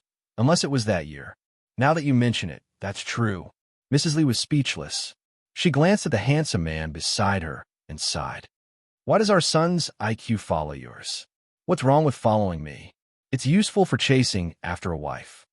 Mrs. Li smiled for a while and said, In the past year, I thought that Xiao Juan had thought things through. After all, he has become much more cheerful. Brother Bai and Sister Luo are no longer around, and I only come back occasionally. Watch over Xiao Juan. If there's anything, talk to him more. I talked to Xiao Juan? Li Baowang's father really did not believe in his own ability. I'll go to the Bai family tomorrow and ask what's going on. That works too. However, none of them knew what he meant when he said those words. The next day, at about 5 o'clock in the morning, little Aju was already preparing to return to the mountain. As soon as the big rooster in the courtyard crowed, little Aju carried her small tortoise-shell school bag and went out with the little white cat on her head. At that time, Annie Wong had not gotten up to make breakfast. Logically speaking, an ordinary child would not be able to push open the door of the Bai family's house. But little Aju had never been an ordinary child. When the door opened, little Aju quietly left the Bai family's house. When she passed through the courtyard, the breakfast in the cafeteria had just been prepared. The smell of steamed buns could be smelled from afar. Little Aju hesitated for a long time between the two options of going to buy 10 steamed buns and leaving early. In the end, she touched her little belly and chose the former. If you want to go back to the mountain, you have to bring enough dry food, little Aju said to the white cat on top of her head in a childish voice. Otherwise, you will be hungry on the way. The white cat meowed and wagged its tail behind her head. There was no one in the cafeteria at this time. After all, 5 o'clock was too early for breakfast. Little Jew, are you here to buy breakfast again? The steamed bun seller obviously knew the child. Little Jew nodded. I want 10 steamed buns this time. Uncle, can you help me wrap them in paper? Paper? The uncle who bought the steamed buns looked around and said to the little girl outside the window, wait for a while. After it was wrapped, he put it in a bag. Little Jew took it, put one in her mouth, and walked out of the cafeteria with her short legs. At this time, the road was not congested yet. However, there were not many buses around the military compound. Little Jew first looked left and right, then chose the right direction according to her memory. After walking for a long time, she finally saw some cars. At this time, people also started to come out. When they saw such a little person walking on the street, they could not help but look back. Little Jew was originally very cute. She was wearing a small monk's robe, and her big eyes were very clear. In addition, she had a big steamed bun in her mouth, and there was a white cat swaying above her head. She was like a doll that had walked out a comic book. I remember that the car did not pass by this place. The little girl muttered to herself as she walked to the right. There was a small square on the other side, and many people were exercising there. The little girl walked over and looked curiously. The old people were also looking at her. They thought to themselves, why isn't there an adult following behind this child? Little Jew held the big steam bun in her two little paws and asked seriously, Grandpa, do you know how to get to the bus station? Bus station. The old man paused and asked patiently, Little girl, which bus station are you looking for? The bus station that can go back to the mountain. As Little Jew spoke, she squatted there like a little turtle. Grandpa, do you know? The old man frowned. The mountain? Child, why are you going to the mountain? I'm going back to ask my master some questions, Little Jew said as she fiddled with the strap of her small school bag. Her serious look was very cute. Chapter 1174. When the old man saw that she was wearing a monk's robe, he thought that she was a little liar. But even if she was a liar, this child was too obedient. The old man had a good heart. After thinking for a while, he took out 10 yuan from his pocket and handed it to Little Jew. Child, I don't know the place you're talking about. Take this money. If you're thirsty, buy something to drink. Little Jew looked at her little palm. Her little face was a little confused. She tilted her little head, and her eyes were full of question marks. Why did the old man give her money when she asked for directions? I don't want money, but I have it. The little girl returned the money. Then she put her palms together and chanted, Amit Ba. Since the old man here didn't know, she would go somewhere else to ask. It was just that at another intersection, there would always be benefactors who would give her money. Little Jew reached out and patted her little head. Little White, the old man, and the others must think that I'm asking for money. Meow. The little white cat sat in her arms obediently, as if it was echoing her words. Little Jew hugged her pet and sat on the curb next to her. I need to eat another steam bun and calm down. The little white cat was speechless. This was just an excuse to eat a steam bun. However, what made Little Jew feel strange was that even if she sat down to eat a steam bun, people would still throw coins in front of her. Little Jew scratched her big head, completely unaware that she was being watched. I found a little nun at work this morning. She's so cute. This was how the crowd posted on their WeChat moments. There was also a photo of Little Jew eating a steam bun with her little paws stretched out. It was indeed cute. Little Jew felt that it was not a good idea to stay here all the time, so she patted her little kasaya and stood up. Seeing that a bus was going from the east, she followed the crowd and got on the bus. The child really brought money with her. There was a lot of money in her tortoise-shell bag. She saw people swiping their cards and putting in coins. She also took out 2 coins, but she had to tiptoe to put them in. Once again, the child felt that her height had become her weakness. At this time, there were not many people on the bus. Little Jew found a seat and swayed her lotus root legs, looking out of the window with her big eyes. What should she do? She wanted to eat steamed bun again. The little one lowered his head and rubbed his tummy. In the end, he decided to bear with it. It was no wonder that the child did not know how to take a car. Usually, the driver would send her when she went out. Now, it was her first time doing everything. Little Jew always felt that the route was right at the beginning, but later on, it was a little wrong. Therefore, Little Jew stood up cleverly. Taking advantage of the last stop, she asked the conductor, "Auntie, I want to go to the mountain. How do I get there?" The conductor thought that the child was going to Fragrant Hill, so he immediately said, "Child, you've taken the wrong bus. Get off from the next stop, and you still need to change." Little Jew listened attentively to the route the conductor was telling her. When they arrived at the destination, she got out of the bus. However, the ticket seller did not know that the mountain that Little Jew was talking about was not the Shangshan mountain in the capital. However, she was a little worried in her heart. How could the people at home rest assured that such a young child would go out by himself?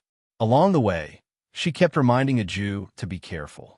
At this time, it was the most congested time of the day. It was 8 o'clock in the morning, and there was a traffic jam everywhere. Many office workers were busy squeezing into the subway and buses. The old Beijing city opened its prosperity in a different atmosphere.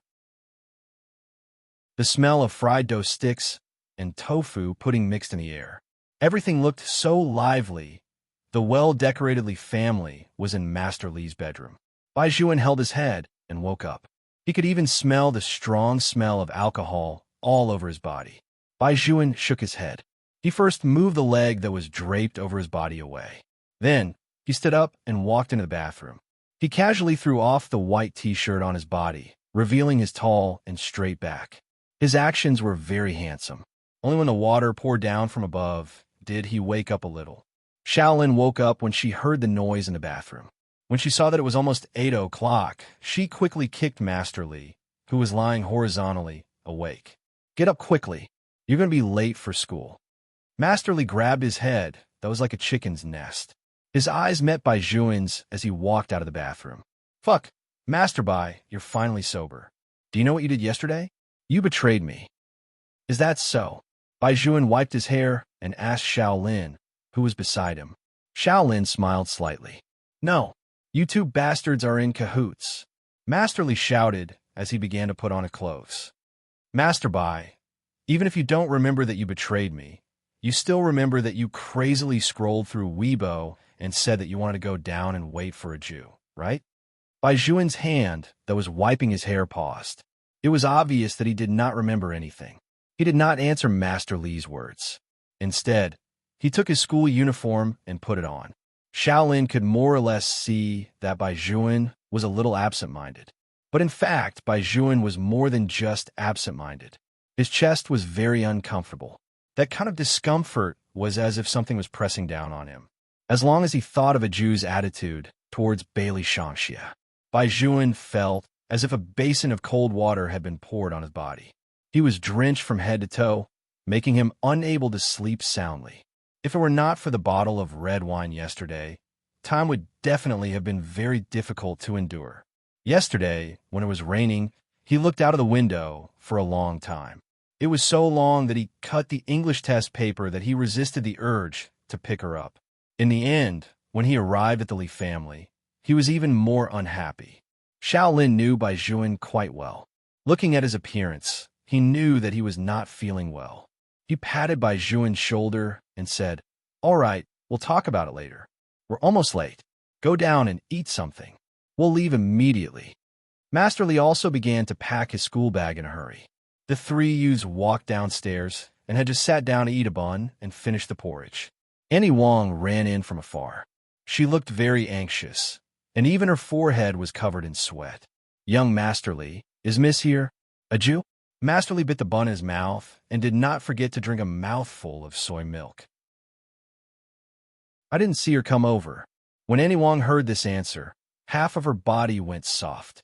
Her voice immediately carried a sobbing tone. "What should we do? I've also searched the cafeteria, but I don't see Miss anywhere. She's not in the room either. She didn't even come down for breakfast today." Hearing this, Bai Juan, who was at the side, suddenly stood up. That usually handsome and smiling face had now lost all its smile. It was as if the blood in his body had suddenly been frozen by something. He had never lost his composure before. Chapter 1175. What about other places? She's not at the training ground or at the small sand pile that she often goes to. Bai Juan was really anxious, and anyone could see it, because he had never been as out of his mind as he was today.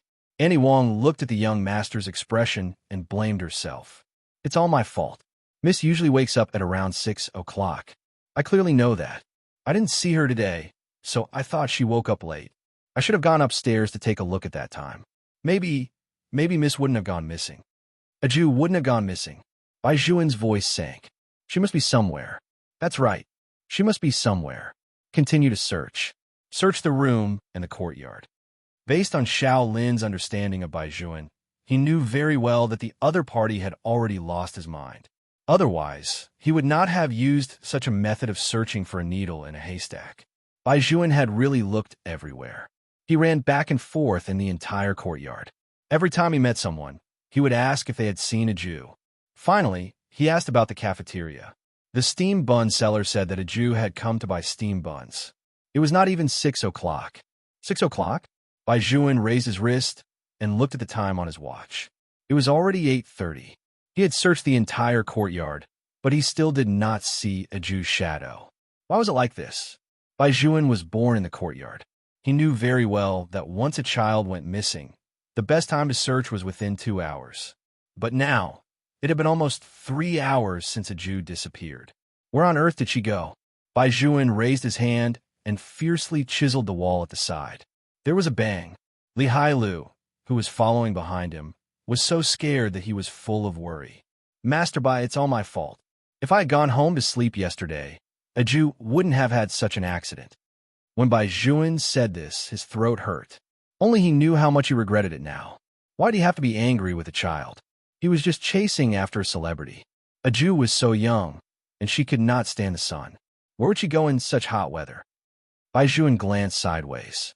His youthful and handsome face was covered in a layer of sparkling and translucent sweat. Even his black hair was drenched in sweat. However, he seemed to not feel anything at all and continued to search. Xiao Lin really could not stand it anymore. He put his hand on Bai Juan's shoulder and stopped him. Bai Juan, calm down. Maybe things are not as bad as you think. Think about it carefully. Is the courtyard a place where anyone can enter? If something really happened, how can we not know?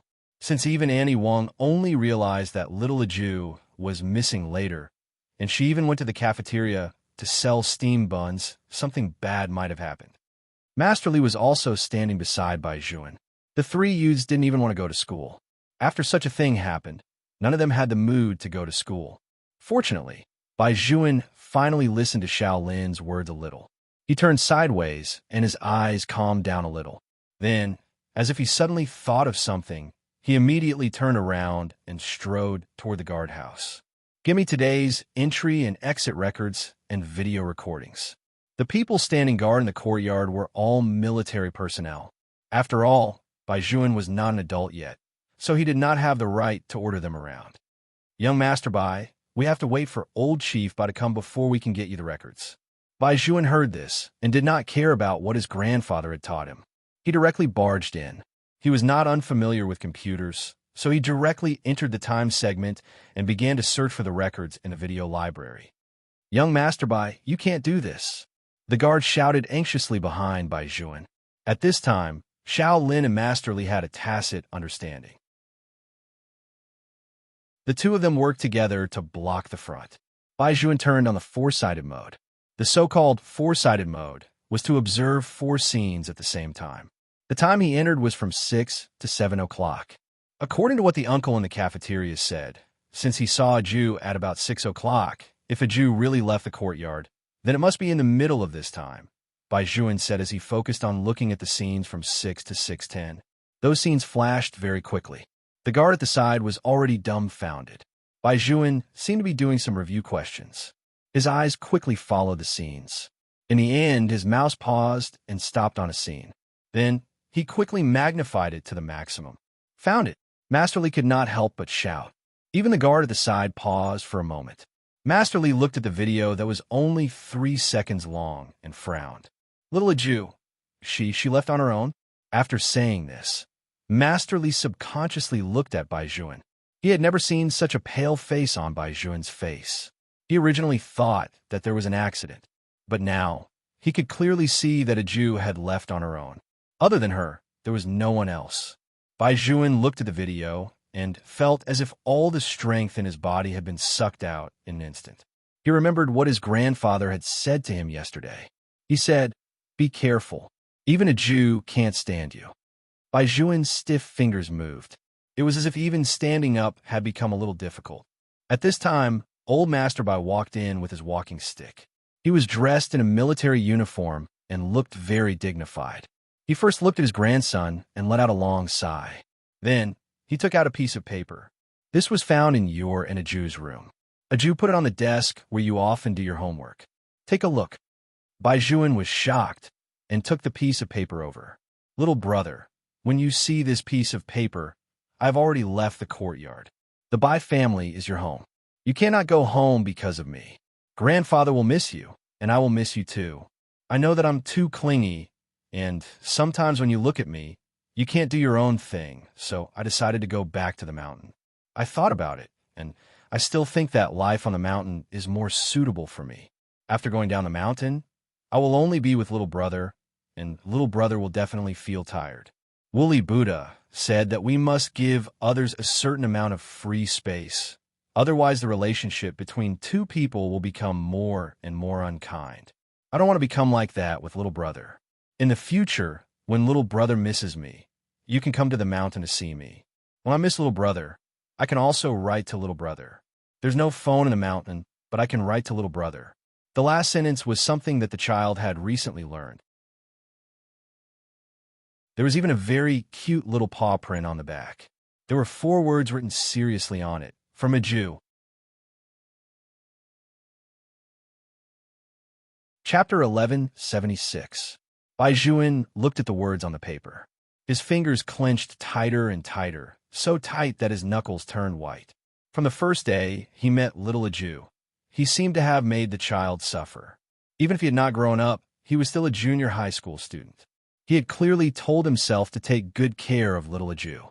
But in fact, he had been doing something for the past 2 days. It was fine if he avoided the child, but he did not even pick her up from school. Bai Juan could even imagine how depressed the child would be. He was the one who said that she would always be family, but he was also the one who did not do it. Bai Juan bit his lip. He did not even notice that his lip was broken. In the end, old Master Bai could not bear to see his grandson torture himself like this. "Let's go. We'll go to the mountain now and bring little Jew back." "No." Bai Juan suddenly raised his head. Little Jew has never taken a car before. She doesn't know the way back at all.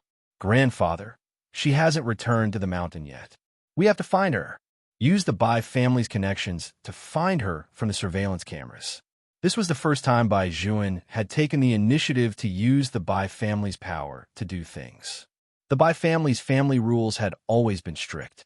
Bai Juan was also special among these children. He seemed to have relied on himself since he was young, and had never let the family worry about him. But now, it was simply an unprecedented exception.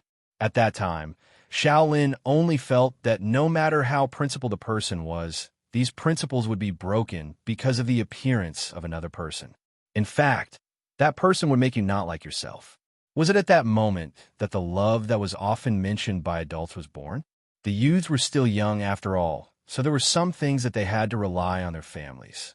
To transfer the surveillance cameras, they had to go through many departments before they could get the street. Generally, the higher-ups meant that whether it was a child or a woman, they could only file a case if they were missing for more than 24 hours. But in fact, everyone knew that 24 hours was too long. If little Jew really encountered any danger during this period, Bai Juan would definitely regret it for the rest of his life. He could not wait at all, and he did not want to wait. The current situation was already very obvious. Although little Jew was not taken away by someone, no one could predict what would happen to her after she left the courtyard. No matter how good the security in the city was, there would still be human traffickers. Little Jew was only 6 years old. She was already younger than ordinary children, so it was inevitable that she would become the target of human traffickers. Even if these did not exist, a Jew would not know the way here. Bai Juan couldn't wait to put more cash in the child's small pocket the night before he went back. This way, even if he got lost, he wouldn't starve the child. Seeing that it was almost 10 o'clock, as long as Bai Juan thought that the child did not have anything to eat for lunch, his heart would clench and clench. He had seen those dirty children under the overpass. They were all following the adults and asking for money from passers-by. He could not imagine how much his heart would ache if little Jew became like that. Right now, he only hoped that his little Jew would meet kind-hearted people, even if they could just give her some food on this day. The citizens in the city did not know what was going on. They only saw military vehicles driving in front of them. From the number of the vehicles, they knew that they were from the army. Is there going to be another meeting? That's impossible. Didn't we just finish a meeting a while ago? If it's really a meeting, there will definitely be people checking on the subway. The subway is not very strict today. Then what's the matter with these military vehicles? That's a little too much. I don't know, but it is indeed quite strange. Time passed bit by bit. Little Jew originally listened to the ticket Annie's words and went to change the bus, but she did not know what was going on. Why was it that even though they were both mountains, this mountain was completely different from the one she had lived in before? The more little Jew looked at the mountain, the more depressed she felt. Knowing that this was not the place she was looking for, she took the bus back to the city. After sitting for a while, the child became sleepy. She held the little white cat in her hand, and her little head was nodding like a little roly-poly toy. It was very cute. In addition, she was wearing a kasaya, which made her even cuter. After sitting for almost half an hour, when she heard the announcement of the stop, little Aju rubbed her big eyes with her claws and followed the person out of the bus. Little White, do you smell that? It smells so good here. Little Aju moved her little nose. Carrying the little white cat and carrying the little turtle school bag, she walked forward with the fragrance. It turned out that little Aju had arrived at Wadeaku in a daze. In this place, not only were there many schools, but there was also a lot of people.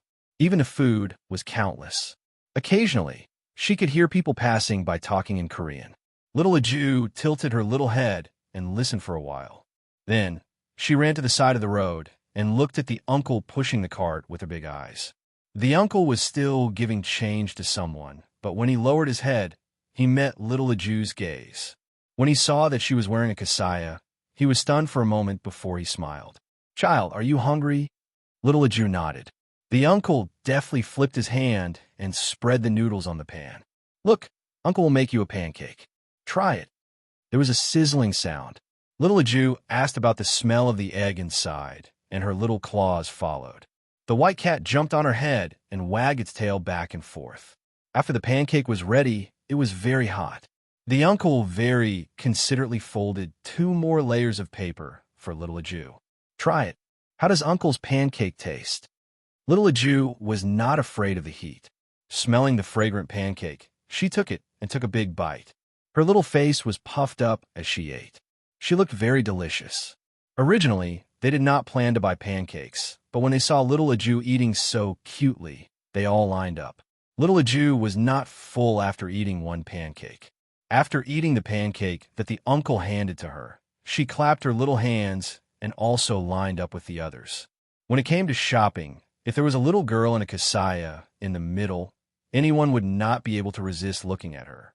Little Aju did not pay attention to this. As a little foodie, she only lifted her small school bag, thinking that she would buy a few more pancakes later. When she saw little brother in the future, she would give them to him.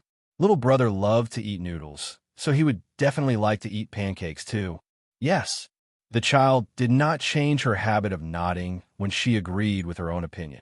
When others saw this, they would only feel that their hearts were about to melt, especially after the little girl took the pancake and put the money in the money box. She even bowed and chanted Amitabha. She really looked like a little monk. Oh, whoa. Now, that little Aju had something to eat. She became more energetic. Just as she was about to study the next route, she suddenly heard a scream from not far away. Chapter 1177. Little Aju was still eating pancakes with her head buried in her mouth. When she heard the sound, She immediately looked behind her. On the busy road, a child ran to the middle of the road in order to chase after his balloon. On the child's left side, a sweeper did not have time to step on the brakes. The driver's expression could even be seen through the car window. He was still desperately stepping on the brakes. The most dangerous thing was that there was a Mercedes-Benz sports car on the child's right side. Everyone felt that the child was definitely hopeless. Even if the sweeper could stop, the Mercedes-Benz could not. Unless the two cars collided heavily, the child would definitely not be able to escape this calamity. The one who screamed was the child's mother. She seemed to be in despair and wanted to run to the middle of the road to save her child. The person behind her desperately pulled her with his hands. He even started to hug her because he did not want her to risk her life. It was as if someone had pressed a button in slow motion. The ear-piercing sound of brakes tore through the bustling Rendezvous. Almost everyone could not help but hold their breaths. They could not bear to see the heart-palpitating scene of flesh and blood flying everywhere. But at that moment, the owner of the pancake stall suddenly felt a small whirlwind blow past his ears. When he looked up again, he saw that little Jew, who was originally standing beside him, had tiptoed over the guardrail and the roof of the car. Her speed was very fast, as if it was the long-lost Qin Gong that was shown on television. Everyone was stunned, including the child's mother. They all paused for a moment. But in less than a second, little Aju leaned over with a pancake in her mouth and picked up the child, who was only a little younger than her, by the waist. Immediately after, there was a loud bang. The sweeper hit the guardrail on the side. The Mercedes-Benz sports car sped past and stepped on the brakes. The sound of brakes rang out one after another. People looked at the little person wearing a kasaya and shuttling on the roof of the car. They all covered their mouths. They were surprised and worried. And the most incredible thing was that they could actually see the legendary ancient Qin Gong in modern times. Did this little monk transmigrate? After little Aju landed on the ground, the people coming and going raised their phones and took a few photos. Some people posted on their WeChat moments, and some posted on Weibo. The scene could almost be described as exhilarating. When I passed by Rendezvous, I witnessed the quintessence of China's 5,000 years of history, Qin Gong, floating on a carriage. Let's not talk about this anymore. Hurry up and look at the picture. This little monk is so adorable. His saving posture is so cool. Fuck, are you sure it's not a film crew? Another movie is coming out to create hype. Hype my ass. Rendezvous is in an uproar. If you want to see the cute little thing, come quickly. This little monk who knows Qin Gong, I really want to take him home and raise him. Almost in an instant, the image of little Aju wearing a kasaya to save someone occupied the entire internet. Therefore, in some ways, little Aju was also like her brother. She would become a trending topic whenever there was a disagreement. When the child's mother saw that Aju had brought her son back, she immediately hugged her son in her arms. She cried as she said, "Thank God." The child was also scared silly by the scene just now. Holding the toy in his hand, he still hadn't come back to his senses. The child's mother stood up and kept saying to Aju, "Thank you." Aju was still holding the pancake in her mouth. She puffed up her cheeks and said, "Amit ba." After saying that, she didn't forget to bow. That serious little look could really melt one's heart. The child's mother didn't know how to express her gratitude again. She only patted her child's back in a panic, and there were still tears on her face. Seeing that the child was fine, little Aju carried the little white cat and wanted to leave. When she raised her little head, she realized that she was surrounded. That scene just now was really too shocking. Not only was the little girl's saving speed amazing, but she was also able to fly in the air with just a tap of her toes. This had already evoked the deepest yearning in people's hearts for the word Qin Gong. Little kid, where did you learn Kung Fu? Can it be taught? Do you think I can learn it? I met a fortune teller before, and he said that I was a martial arts genius. Feel my bones. Me too, me too. I promise that I'm also a good seedling. Little Aju looked at her brothers and sisters who were stretching out their arms towards her. Her little face was a little confused.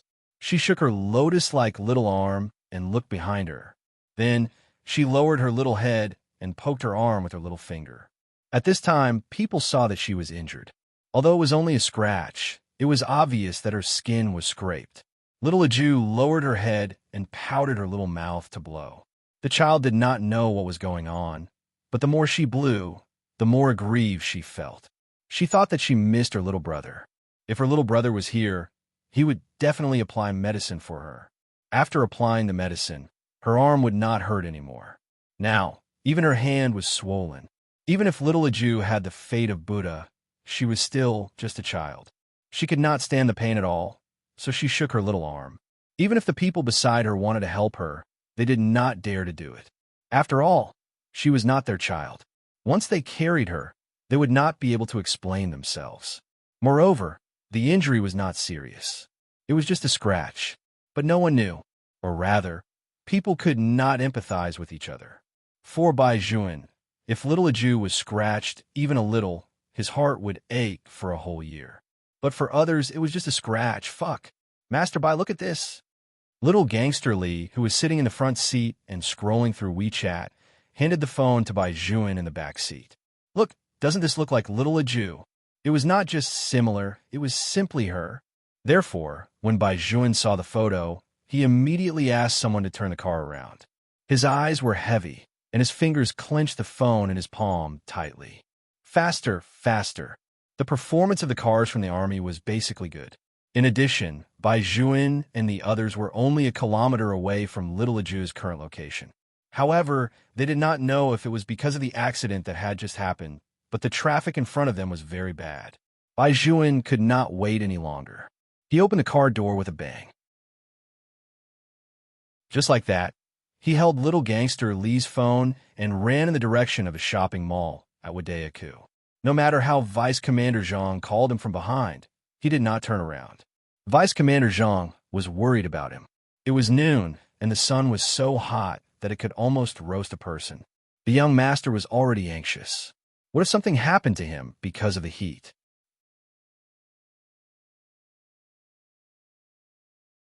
Chapter 1178. It was indeed hot, especially in the north.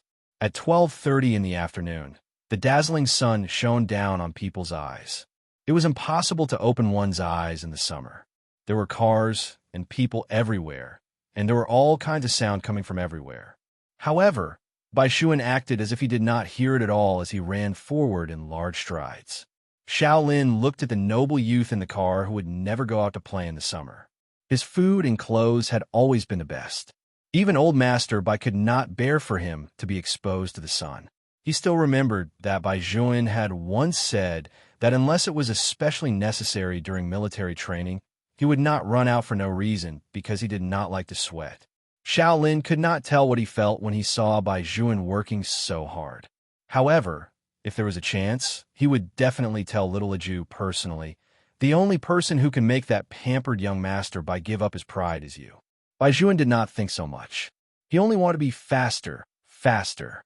From time to time, he would raise his head to look at the photo on his phone and compare his location. Then, he continued to run forward.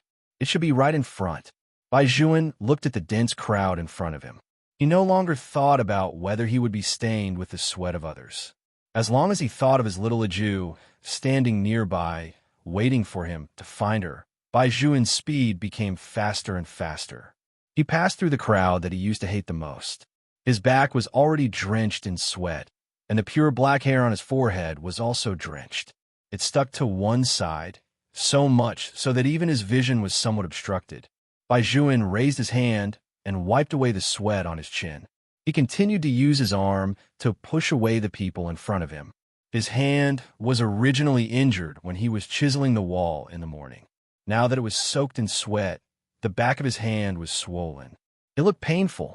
Li Hailu watched from the car seat, not far away, as Bai Juan buried his head in the crowd and pushed them away one by one.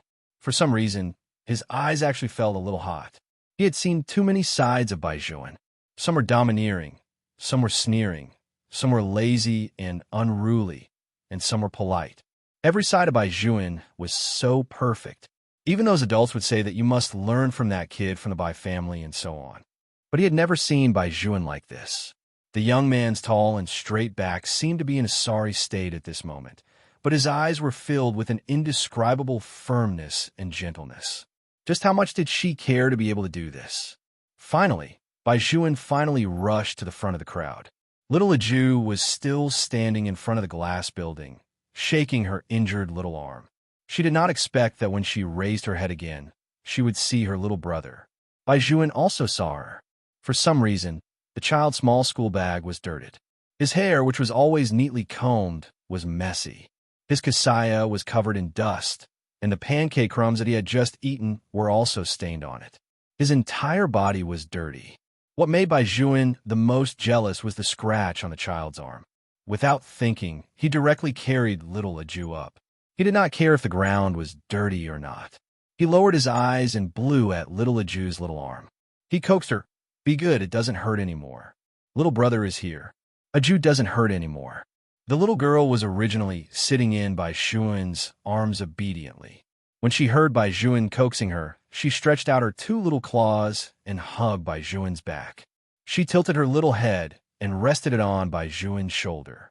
Her pink and tender little mouth curled up as she directly buried her little face in Baijuan's neck. Sometimes, some feelings seem to be like this. We can face enemies with incomparable valiance, even those in different gazes. But when the person who loves us appears, that kind of valiance will turn into grievance. And this kind of grievance seemed to be contagious. It was transmitted from the person in his arms to him. At that moment, Baijuan felt that the whole world had mistreated his girl when he was not around. He stood up with little Aju in his arms. The sweat on his back was still dripping, and the side of his handsome face was also full of sweat. However, he did not care about himself at all. Instead, he patted little Aju's back casually. Only then did little Aju see clearly that her little brother's face was full of sweat. She stretched out her little hand to wipe Baijuan's sweat. She did not forget to report today's schedule. "I just bought a pancake for little brother. That pancake was especially delicious. Be good." Baijuan freed a hand and lifted little Aju's bangs. He kissed the child's forehead. "Go with little brother to apply the medicine first. We'll eat the pancakes tonight." Little Aju nodded her little head obediently. Then, she stretched out her little hand and waved it towards the ground. "Little Bai, follow me." That cat was surprisingly obedient. No matter what little Aju said, it seemed to be able to understand her. It wagged its tail and followed behind the two of them. The child's mother insisted on thanking little Aju properly. Those who hoped that little Aju could teach them Qigong were all politely rejected by Baijuan. His voice was very faint. His entire body was as if he had just been fished out of the river. His entire body was covered in sweat, but it could not hide the unique nobility on his body. He was like a pool of clear spring water in summer, penetrating people's hearts and lungs. "My little sister is injured. I want to take her to the hospital immediately. Please make way, everyone." People's hearts were made of flesh. Seeing that little Aju's arm was bruised in order to save someone, no one was too embarrassed to stop them and ask questions.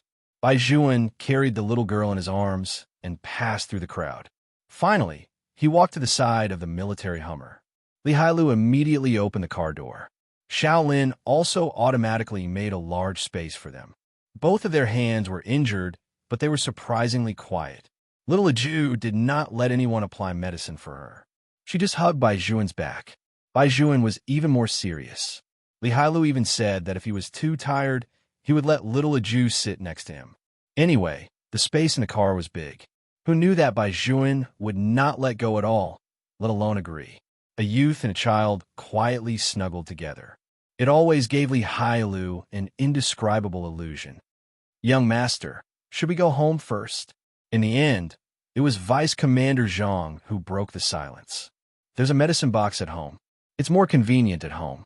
There are too many procedures outside." As he said that, he said to little Aju, "Miss, we'll discuss your return to the temple when we get home, okay? Every night before 11 o'clock p.m., there will be a delay after the update. It's usually 5 to 10 minutes, so the beauties can just come and read it at 11:10 p.m. Chapter 1179. Little Aju didn't say anything. Bai Juan opened his mouth as if he was a little unhappy. When he heard about returning to the temple, his voice was deep. Who said that she was going back to the temple? If she's not going back, she's going straight home. Little Aju's little face was still lying on Bai Juan's shoulder. After hearing Bai Juan's words, she stood up and said, I have to go back to the temple. Otherwise, little brother won't go home. I'll always go home in the future. Bai Juan held the child's hand. It's my fault this time. Aju, go back with me, okay? Little Aju thought for a moment and lay back in Bai Juan's arms. She put her little face on Bai Juan's shoulder and said obediently, okay. Bai Juan curled his lips into a smile. His slender fingers smoothed little Aju's hair. The hostility in his eyes also disappeared a lot, leaving only gentleness. Master Li and Xiao Lin looked at each other and heaved a sigh of relief. Fortunately, little Aju was obedient and said that she would not return to the mountain. Otherwise, who knew what would happen to Bai Juan? Actually, there was no need to go to the hospital for such a small injury. However, when Lord Bai doted on the child, he basically wouldn't listen to anyone. He personally carried little Aju and asked her to check her arms and legs. She was afraid that the child would be hit by a car when she was trying to save someone, and the little guy would not know where it was. Little Aju sat obediently in the CT room. Her little ears were perked up, and she looked very cute. She did whatever the doctor asked her to do.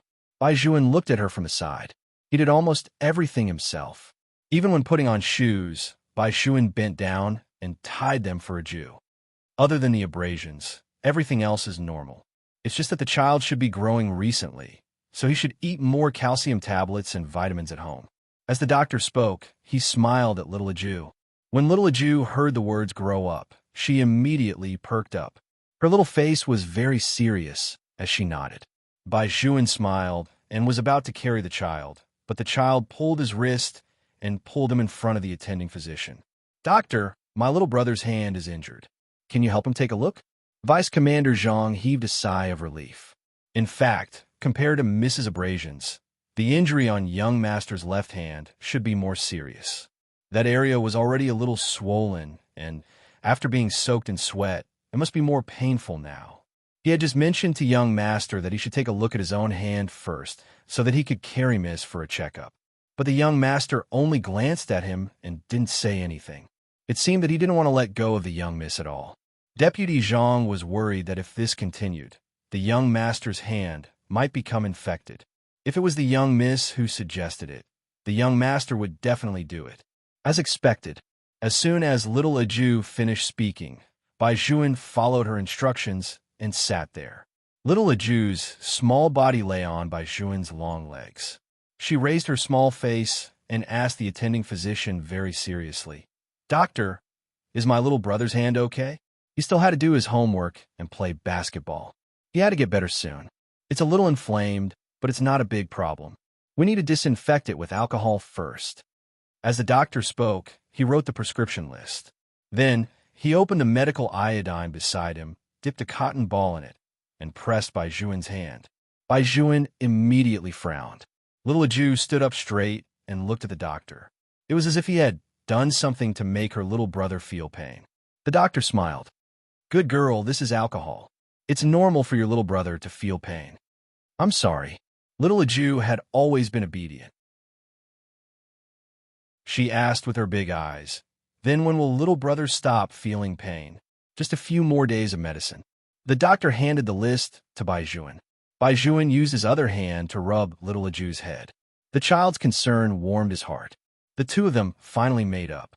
When Bai Juan, who was wrapped in bandages, carried little Aju to the Bai family, Annie Wong finally had the mood to cook.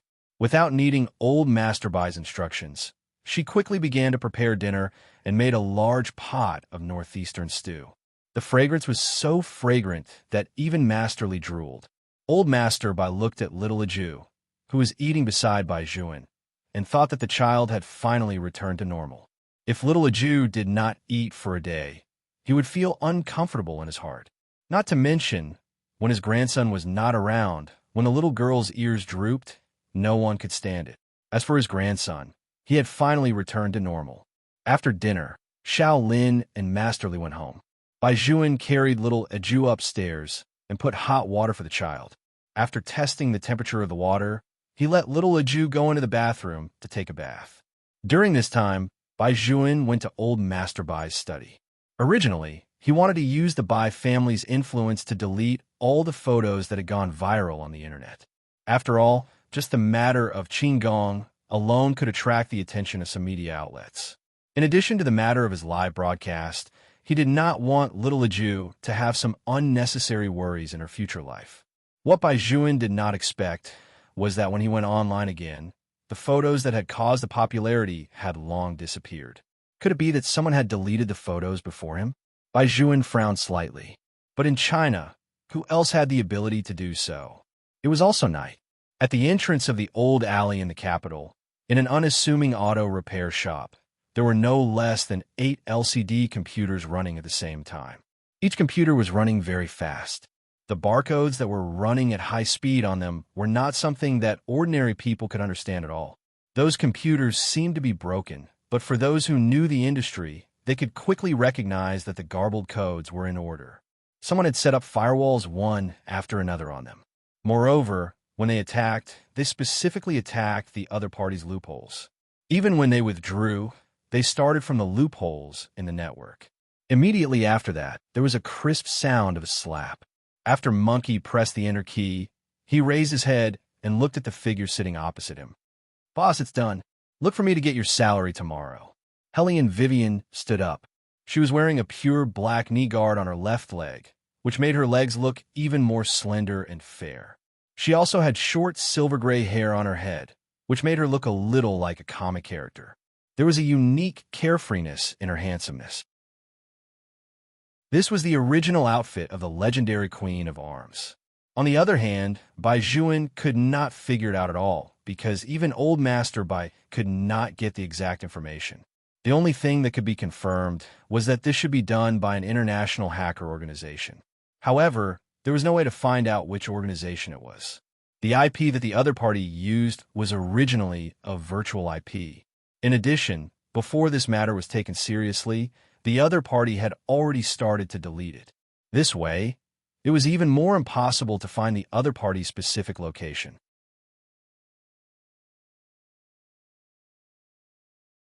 Chapter 1180. The more Bai Juan listened, the deeper his frown became. "All right, don't think about it anymore. Since you helped little Aju delete these photos, you should want to protect little Aju." Old Master Bai looked at his grandson, who had been more mature than his peers since he was young. He thought for a moment, opened a drawer, and took out a form. "This is this year's enlistment information. The youngest is only 16 years old. You know that whether it's the Tang family or our Bai family, when the children reach the age, one of them must join the army. You told me before that you want to be a soldier. It's time to tell you this, so that you can be mentally prepared." Bai Juan took the thing and said in a very calm voice, "I'm still in junior high school. Isn't it a little too early to be prepared?"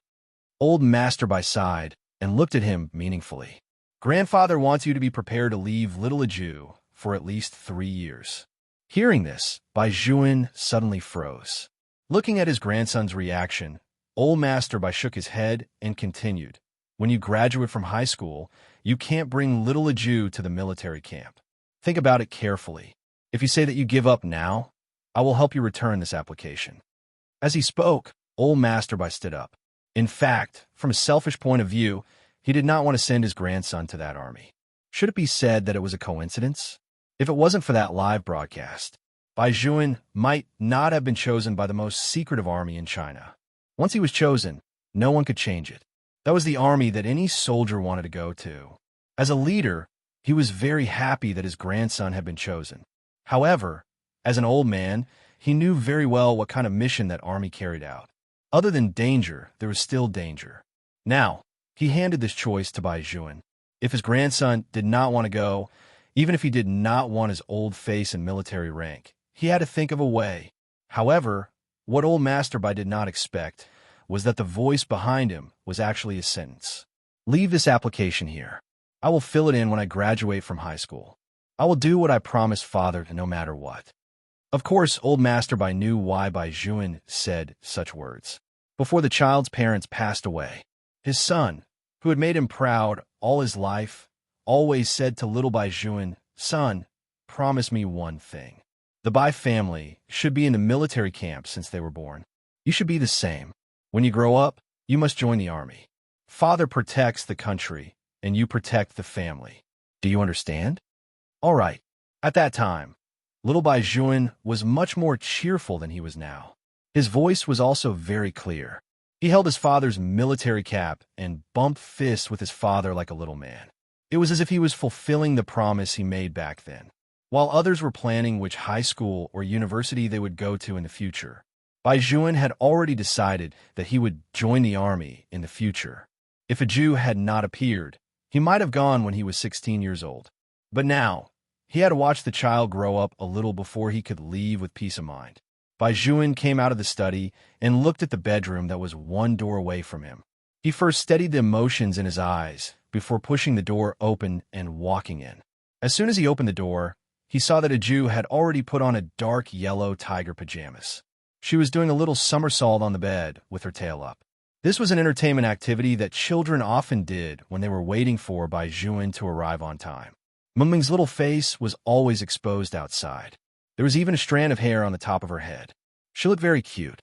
Bai Juan walked over and pulled the little girl up. He tidied her hair. "Does your arm still hurt?" "It doesn't hurt anymore." Little Aju shook her little head and sat in Bai Juan's arms. Bai Juan smiled. "Then do you want to listen to a story? If I say that I want to listen to a story, will you find it troublesome?" Little Aju asked seriously. Bai Juan lowered his eyes and kissed her little head. "No, I will be happy." Little Aju was happy. Her soft little hand poked at the book, and she said very seriously, "I told you until here last time. Continue telling me. Aju will try not to sleep this time. I will wait for you to sleep first, then I will sleep." Bai Juan was amused by her appearance. He reached out and hugged the little body in his arms. He read the English in the book in a pleasant voice, which was also interspersed with Chinese. It was very slow and very low, and anyone could hear the gentleness in it. The gentle light at the head of the bed shone on the side of the youth's face. Bai Juan read the book in front of the little girl without saying anything. It was not until little Aju could not help but lean her little head on his shoulder that Bai Juan stopped with a faint smile. Just as he turned off the wall lamp, he heard little Aju say in a daze, "Little brother, don't be angry with me. I will be obedient in the future. If you don't like me using Weibo, I will use it. Oh, when I grow up and become the abbot of the temple, I will give you half of the incense money. No more than that. I won't give it to others even if they ask me. Also, today's pancakes are really delicious. I thought that when I see you again now, it will definitely be a long, long time. When you come to look for me in the future, I will be so happy, very, very happy." The child's vocabulary had not reached a certain level, so she could only rely on the strengthened tone at the end to express her thoughts. After saying that, the little girl started to snore in his arms, not giving Master Bai any time to react. Bai Juan smiled and reached out to push the child's short hair away. There was a thin layer of sweat on it. It seemed that today was really tiring for the child. Bai Juan finally understood why he had been troubled by everything for the past 2 days. In fact, the more he forced himself to sleep, the clearer his mind became. It was all because there was one less person in his arms. He did not know when it started, but it had become a habit. Perhaps his grandfather was right. He had to start making preparations.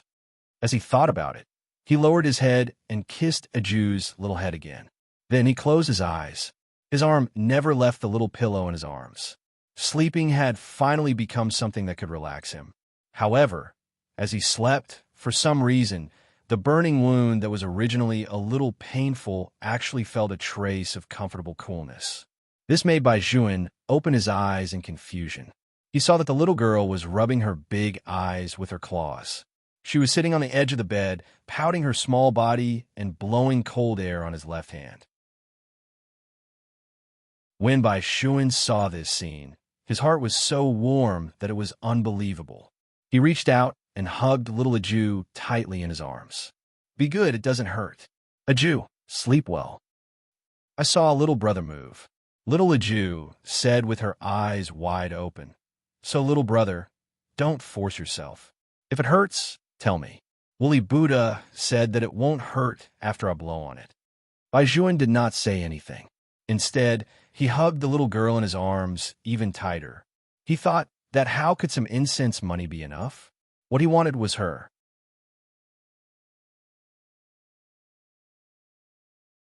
Chapter 1181. 6 years later, in the capital of the north. As the imperial capital of Huaxia, its culture and heritage were changing with the progress of the world. The fried cat ears of the old Beijing city and the candies that the children loved to eat when they were young had been replaced by other snacks. There was only one thing that had never changed, and that was the haze after winter in the north. Some people called the imperial capital the Fog City, and this name was not false at all. Evening was the busiest time in the imperial capital. Before the sky turned dark, the lights had already begun to light up. Large pieces of snowflakes fell from the top of their heads. 3 days of snow had already decorated the entire imperial capital exceptionally beautifully. It was probably because the winter vacation was coming, so high school students in school uniforms could be seen everywhere. They took the subway and bus in high spirits. Of course, there would also be parents who would drive to pick them up. However, before the winter vacation, the students had to experience one thing, and that was the most inhumane exam. Therefore, at this time, the second floor of Starbucks would be filled with students doing all kinds of exercises and tutoring. The adults could not help but shake their heads. Children nowadays are really precocious. How would we know to do homework in a coffee shop back then? Times have changed. Times had indeed changed because there was a very cruel thing that parents would never know, and that was that their children might not come to Starbucks to do homework, but to, what do you want to eat for lunch? Is Burger King okay? Let's watch a movie after watching it. I want to see what new movies there are. The young man who said this looked very ruffian. When the corners of his mouth curled up, he had a mischievous aura that fascinated girls. However, the person next to him reached out and pushed the glasses on his face. He was elegant and noble. Hi, Lu, you forgot that you have to go back early today. Master Bai has a meal with him.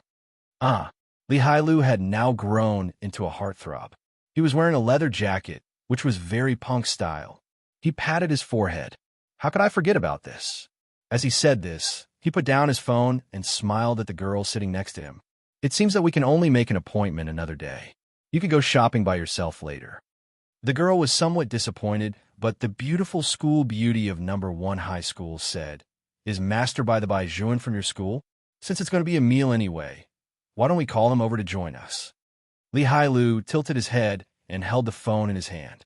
He smiled. Beauty Queen Gu, it seems that you're quite interested in our Master Bai. Gu Rose smiled gently and lowered her head to take a sip of coffee.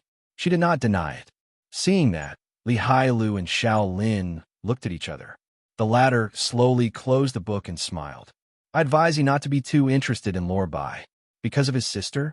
Gu Rou was understanding. I have a sister too. Maybe when we meet, we could talk about how to make my sister happy. Li Hailu burst out laughing. If Beauty Gu wants to discuss with Bai Juan how to raise a child, then forget it. Master Bai only has 3 rules for raising a child, and that is pampering, pampering, and pampering. Hearing this, Gu Rou was stunned. Li Hailu had already put his backpack on his back. He leaned over to instruct his little girlfriend and gestured for her to make another call. The two of them talked as they walked down the stairs, and they could still hear the sound of their conversation. Where's Lord Bai now? He should be at the martial arts dojo, waiting to pick up a Jew. Then let's go home first. When I came out, I told my father that I was here to study. You have to go back with me and put on an act. Xiao Lin was speechless. The snow outside was getting heavier and heavier. Usually, at this time, the people sitting in the university's external self-study room reading books were not the university students of the school, but some people who were going to take the postgraduate entrance exam. The rows of seats were filled with people. On the blackboard in front of the self-study room, there would be messages such as selling postgraduate entrance exam materials, delivery, and so on. Among this group of postgraduate entrance exam students who were writing at a high speed, there was a very incompatible figure sitting there. Compared to the urgency of the postgraduate entrance exam students, his writing speed seemed to be very slow. His slender and fair fingers seemed to carry a kind of innate nobility. In front of him were college entrance exam questions from previous years. His ears were plugged with a pure white headphone cord, and light French music was playing from it. He did not seem to be in a hurry to do the questions. Instead, he looked at the watch chain on his wrist. When it was almost time, the young man stood up and put the test paper in its original position. He took his wallet and phone and walked out. His tall and straight back was like a green pine and green cypress. People could not help but want to take a look at him again and again. Even though the people sitting in the self-study room were preparing for the postgraduate entrance exam, some girls could not help but move their gazes because of the young man's departure. Of course, there were also some girls who specially came to see him. When the young man walked through the corridor, all of them held hands. That kind of surprised expression was no less than seeing a popular idol. The young man seemed to have long been used to such gazes. He carried his shoulder bag diagonally and wore a pure white down jacket with an unknown name on his upper body. The jacket had a vertical collar, and when it was straightened, it could directly cover half of his face. But even so, one could see how beautiful and deep his eyes were. The young man took a few steps and arrived at a training hall. From afar, one could hear the sound of laughter. In the past, someone had asked the young man why he came to a university self-study room to do test papers. The young man's tone was very light, and he only said 3 words, "Because it's close." It was close to the training hall, so it was convenient for him to pick people up and go home. The snow was still falling. The diamond-shaped snowflakes fell on the top of the young man's black hair, but it did not make him look embarrassed. Instead, it had an indescribable beauty. Black and white was the ultimate contrast. The young man leaned against the wall at the side, his long legs casually crossed. When he looked at the martial arts hall, there was a smile in his eyes, as if the ice had just melted. There was a kind of person who could amaze time. Let the people next to him feel it in an instant. The young man was such a person. "Okay, does anyone want to challenge me?" As the sandbag fell, the voice of the coach sounded in the martial arts hall. From a young man's point of view, he could see many teenagers looking at each other hesitantly. Only one person, who was shorter than the other children, blinked her big bright eyes and raised her hand particularly high. The coach who asked the question looked around, but no one looked at her. "Very good. No one wants to challenge me. Then today's class will end here. Goodbye," the coach said as he quickly turned his head. What a joke. He did not want to lose face in front of so many students. He really did not want to recall the time when a certain child beat him down as soon as he entered the training hall.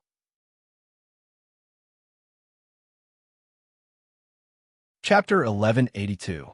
Seeing this, the girl who raised her hand tilted her head and scratched her little head again. She used all her strength to pull back the coach who was about to leave and said seriously, "Coach, I can challenge you." Huh? What's that? The Taekwondo coach anxiously glanced at the clock hanging in the hall. "Ayaya, it's already so late. Look, I still have to pick up the child. Your brother should also come to pick you up after class. Let's talk about the challenge another day." Another day. As soon as he finished speaking, the coach ran out of the martial arts hall as if he was running for his life. The student was more powerful than the teacher. If this matter were spread, he would not be able to be a coach anymore. The main reason was that he had let down the trophies he had won in the competition. He, a burly man who weighed more than 160 pounds, actually could not beat a cute girl. How shameful. This was a disgrace no matter where he went. A Jew looked at the coach who was wiping the corners of his eyes as if his heart was aching. She kept feeling that there was something wrong with the coach. However, Wooly Buddha had also said that white lies were allowed to exist in this world. She would just take it that the coach was going to pick up the child. Anyway, the little brother would definitely have arrived. Thinking of this, a Jew packed her things faster. She bent down and tied her belt properly. She took the cup that Bai Juan had bought for her and walked out of the martial arts hall. Even though they had seen her often these days, the parents waiting outside found it difficult to look away when they saw her. They had really never seen such a beautiful girl before. Her hair looked smooth and long, like black silk, naturally scattered on both sides of her face. A Jew did not wear any special clothes. It was the simplest Taekwondo training suit. It had a white background, a red road sign, and a black belt tied around her waist. But even so, it could not hide the exquisiteness of her small face. Other than her skin being very white, her eyes were also very clear, like fine black gems. They were round and very cute.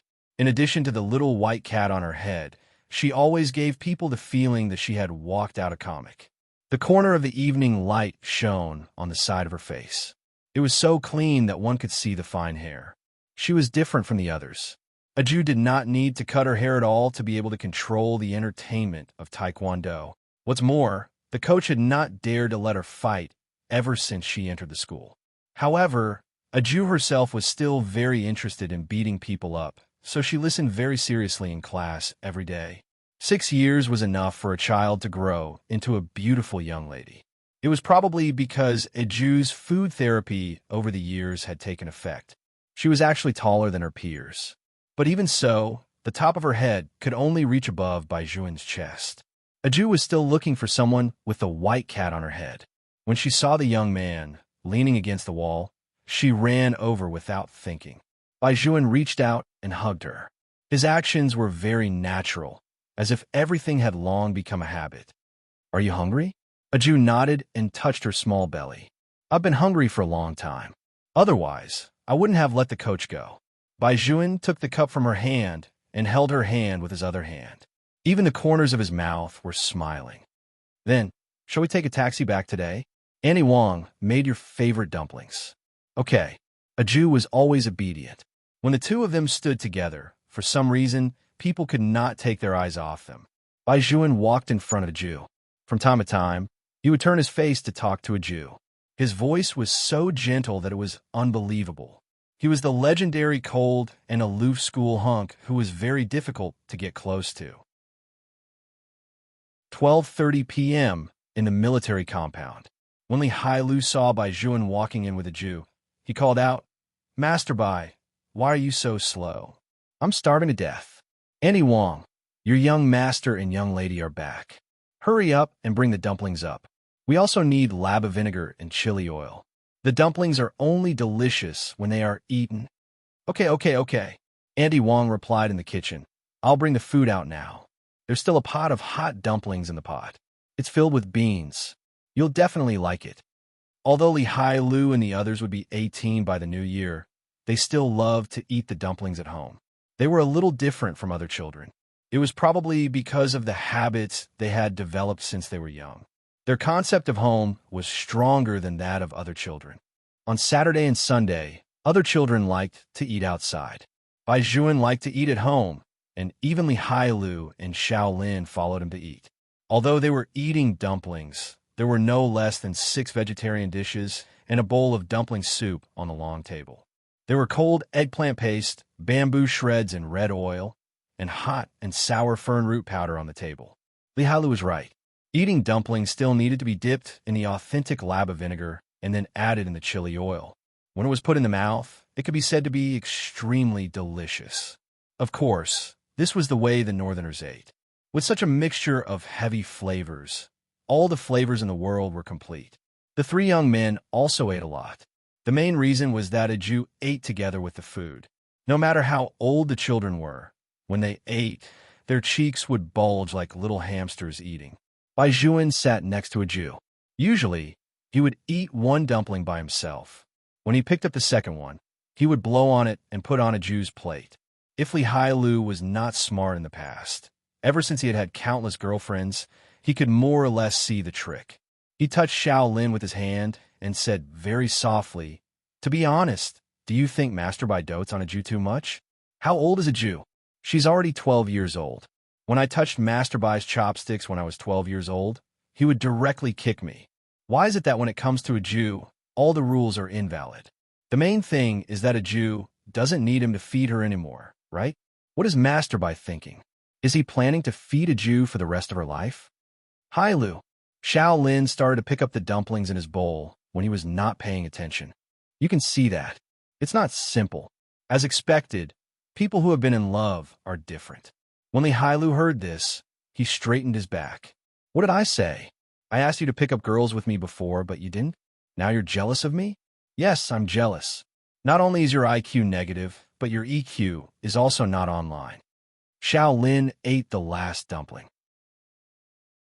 You really should have a few more relationships to accumulate experience.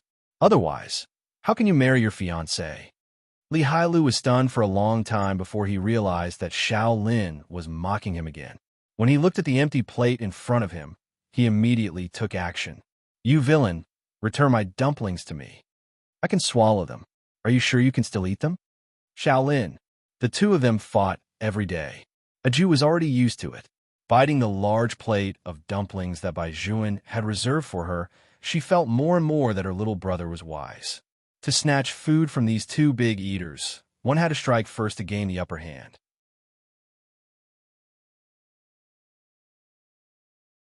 Chapter 1183. After dinner, it was time to take a walk. The temperature outside was so low that it was a little cold. Aju didn't like to wear gloves. She always said that wearing gloves was like wearing two kitten claws. Bai Juan also let her be. However, every time he went out, he had to hold Aju's right hand and stuff it into his coat pocket. He was afraid that the child would be cold. Li Hailu actually didn't like to walk very much. He habitually used his elbow to touch Xiao Lin. Look, the way Master Bai dotes on the child. At school, Belgu still wants to discuss with him what kind of sister she should have. How many people can raise a child like Master Bai? Once the new year arrives, Lil Aju will really be 12 years old. If Master Bai continues like this, how will little Aju, who has entered puberty, find a boyfriend? Think about it. When we were 12 years old, didn't we start to have fantasies about girls? Little Aju is the same. Master Bai sends her to class every day and picks her up after class. If little Aju has a good impression of any boy, she will be scared away by our Master Bai, the great Buddha. Hailu. Xiao Lin raised his eyes and glanced at him. I originally thought that after you fell in love, your brain would be enlightened. It seems that even falling in love can't save your low EQ. Can't you talk properly? Damn it, you're attacking me again. Xiao Lin couldn't be bothered to look at him again. However, Hailu was probably right about one thing. Bai Juan wanted to feed Aju for the rest of her life. Speaking of hard work, Bai Juan at this age must have had a very hard time. Xiao Lin still remembered the last time they sat on the sofa and watched movies and smoked. Bai Juan was born to be a playboy, but that piece was clearly given to Bai Juan by Li Hailu. Bai Juan didn't even look at it. He just sat lazily on the chair and smoked slowly. No one knew what he was thinking. At that time, he was caught off guard. Aju pushed the door open and walked in. Before she could see what was on the screen clearly, Bai Juan took a quick step and closed the door. It was rare for him to be flustered. Little brother, what are you watching? Nothing. It's a ghost movie that just came out this year. Ghost movie. I like watching ghost movies the most. It's not good. It's boring. I'll take you to the cinema this weekend. Let's go downstairs and eat something first. There's yogurt ice cream in the fridge at the seaside restaurant. All right. Ever since that time, Bai Juan had never allowed them to watch porn again. He even said that if they wanted to watch it in the future, they could go out and get a room to watch it. Don't bring it to the courtyard. Even smoking, Bai Juan did not seem to want a Jew to see him. Speaking of which, the young master of the aristocratic family, who wanted to cooperate with Bai Juan, had even brought them to an entertainment venue. In fact, it was not strange for them to go to those places at their age. It was just that Bai Juan did not seem to like it. His entire body was suffused with an aura that prevented strangers from entering. At that time, he knew that he could not compare to Bai Juan. He also liked the Jew very much. She really liked it. However, he had not cultivated to Bai Juan's level. He was still full of curiosity about this world. He could not guarantee that before a Jew grew up, he would not do anything to let a Jew down. After all, a person's patience was limited, especially at this age. Speaking of which, he admired Bai Juan very much. How did he manage to be so indifferent in front of the girl he liked? Xiao Lin's eyes curved into a smile. Perhaps it was not that he was indifferent, but it was already very difficult for him to endure. It was night. At 9:30 p.m., it was time for a Jew to sleep again. The pajamas on her body did not change with her age. It was still a kitten's outfit, but it was a few sizes bigger than before. Moreover, Aju's legs were very long. When she wore pants, her ankles would always be exposed. However, this did not affect her beauty. In winter, wearing this kind of soft pajamas was the most comfortable to sleep in. However, recently, there was something that made Aju feel a little troubled. She did not know why, but in the middle of the night, Bai Juan would always get up to take a shower. The shower was cold. After taking a shower, he would carry the quilt to the next room to sleep. Could it be that Bai Juan had not been sleeping well recently? Aju raised her head and looked at Bai Juan, who had walked out of the bathroom. After Bai Juan's hair was washed with water, it would become especially black, and his face would also become much gentler. The saying that a youth's face was like jade was probably referring to this kind of person. Bai Juan wiped his hair and sat on the side of the bed. Aju originally wanted to take the towel in his hand and wipe it for him. She did not expect that as soon as she approached, Bai Juan's entire back stiffened. I suddenly remembered that I still have an English test paper that I haven't done. Bai Juan turned his face and looked at her with a faint smile. His hand that was holding the towel was a little tight. I'm going to the study. Aju looked at the empty seat beside her and tilted her head in confusion. Didn't he say that he had finished his homework? Moreover, when did Bai Juan become so fond of learning? He clearly did not need to write a test paper to get full marks. Aju did not understand. She lay on the bed and thought in a daze. Was it her imagination? She felt that Bai Juan had not even hugged her much recently. If Bai Juan was still in this state tomorrow, then she would hug him to sleep. Yes, it was the same if she hugged him. Aju, who was gradually falling asleep, did not know that in the study room that was separated by a wall, Bai Juan was not writing a test paper at all. Instead, he frowned and lit a cigarette. He just sat on the cold wooden chair, as if he was waiting for the unusual heat in his body to subside. He reached out and tugged at his collar. It was just such an ordinary action, but when he did it, there was an additional fatal sexiness. Boys at this age could not control themselves under most circumstances. The other side of innocence was that they wanted to get it. Bai Juan blew out a smoke ring. His handsome face already had a well-defined and unruly look. Shaolin was right. A person like him should have been a master who lived with thousands of women, but because of one person, he suppressed his innate nature. However, no one knew when this nature would be exposed. The night gradually cooled down. Bai Juan did not know how long he sat there, but that maddening sweetness finally faded from the tip of his nose. It seemed that he could no longer treat her as a child. Bai Juan supported his forehead with one hand. His black hair fell down, blocking his deep eyes. He knew very well that when one reached a certain age, they should sleep in separate beds. This was not good for him and Aju, especially since Aju had already started to develop. He knew the changes in her body better than anyone else, but he could not bear to sleep in separate beds. He was truly the one who brought this upon himself. You're tuning into the Romance Rendezvous YouTube channel. We're so grateful for your support, and don't forget to subscribe to join us on this incredible journey through captivating stories. Your generosity through donations truly makes a world of difference, as it's the primary source of revenue that allows me to expand and enhance this channel for you. Thank you from the bottom of my heart for being a part of this adventure.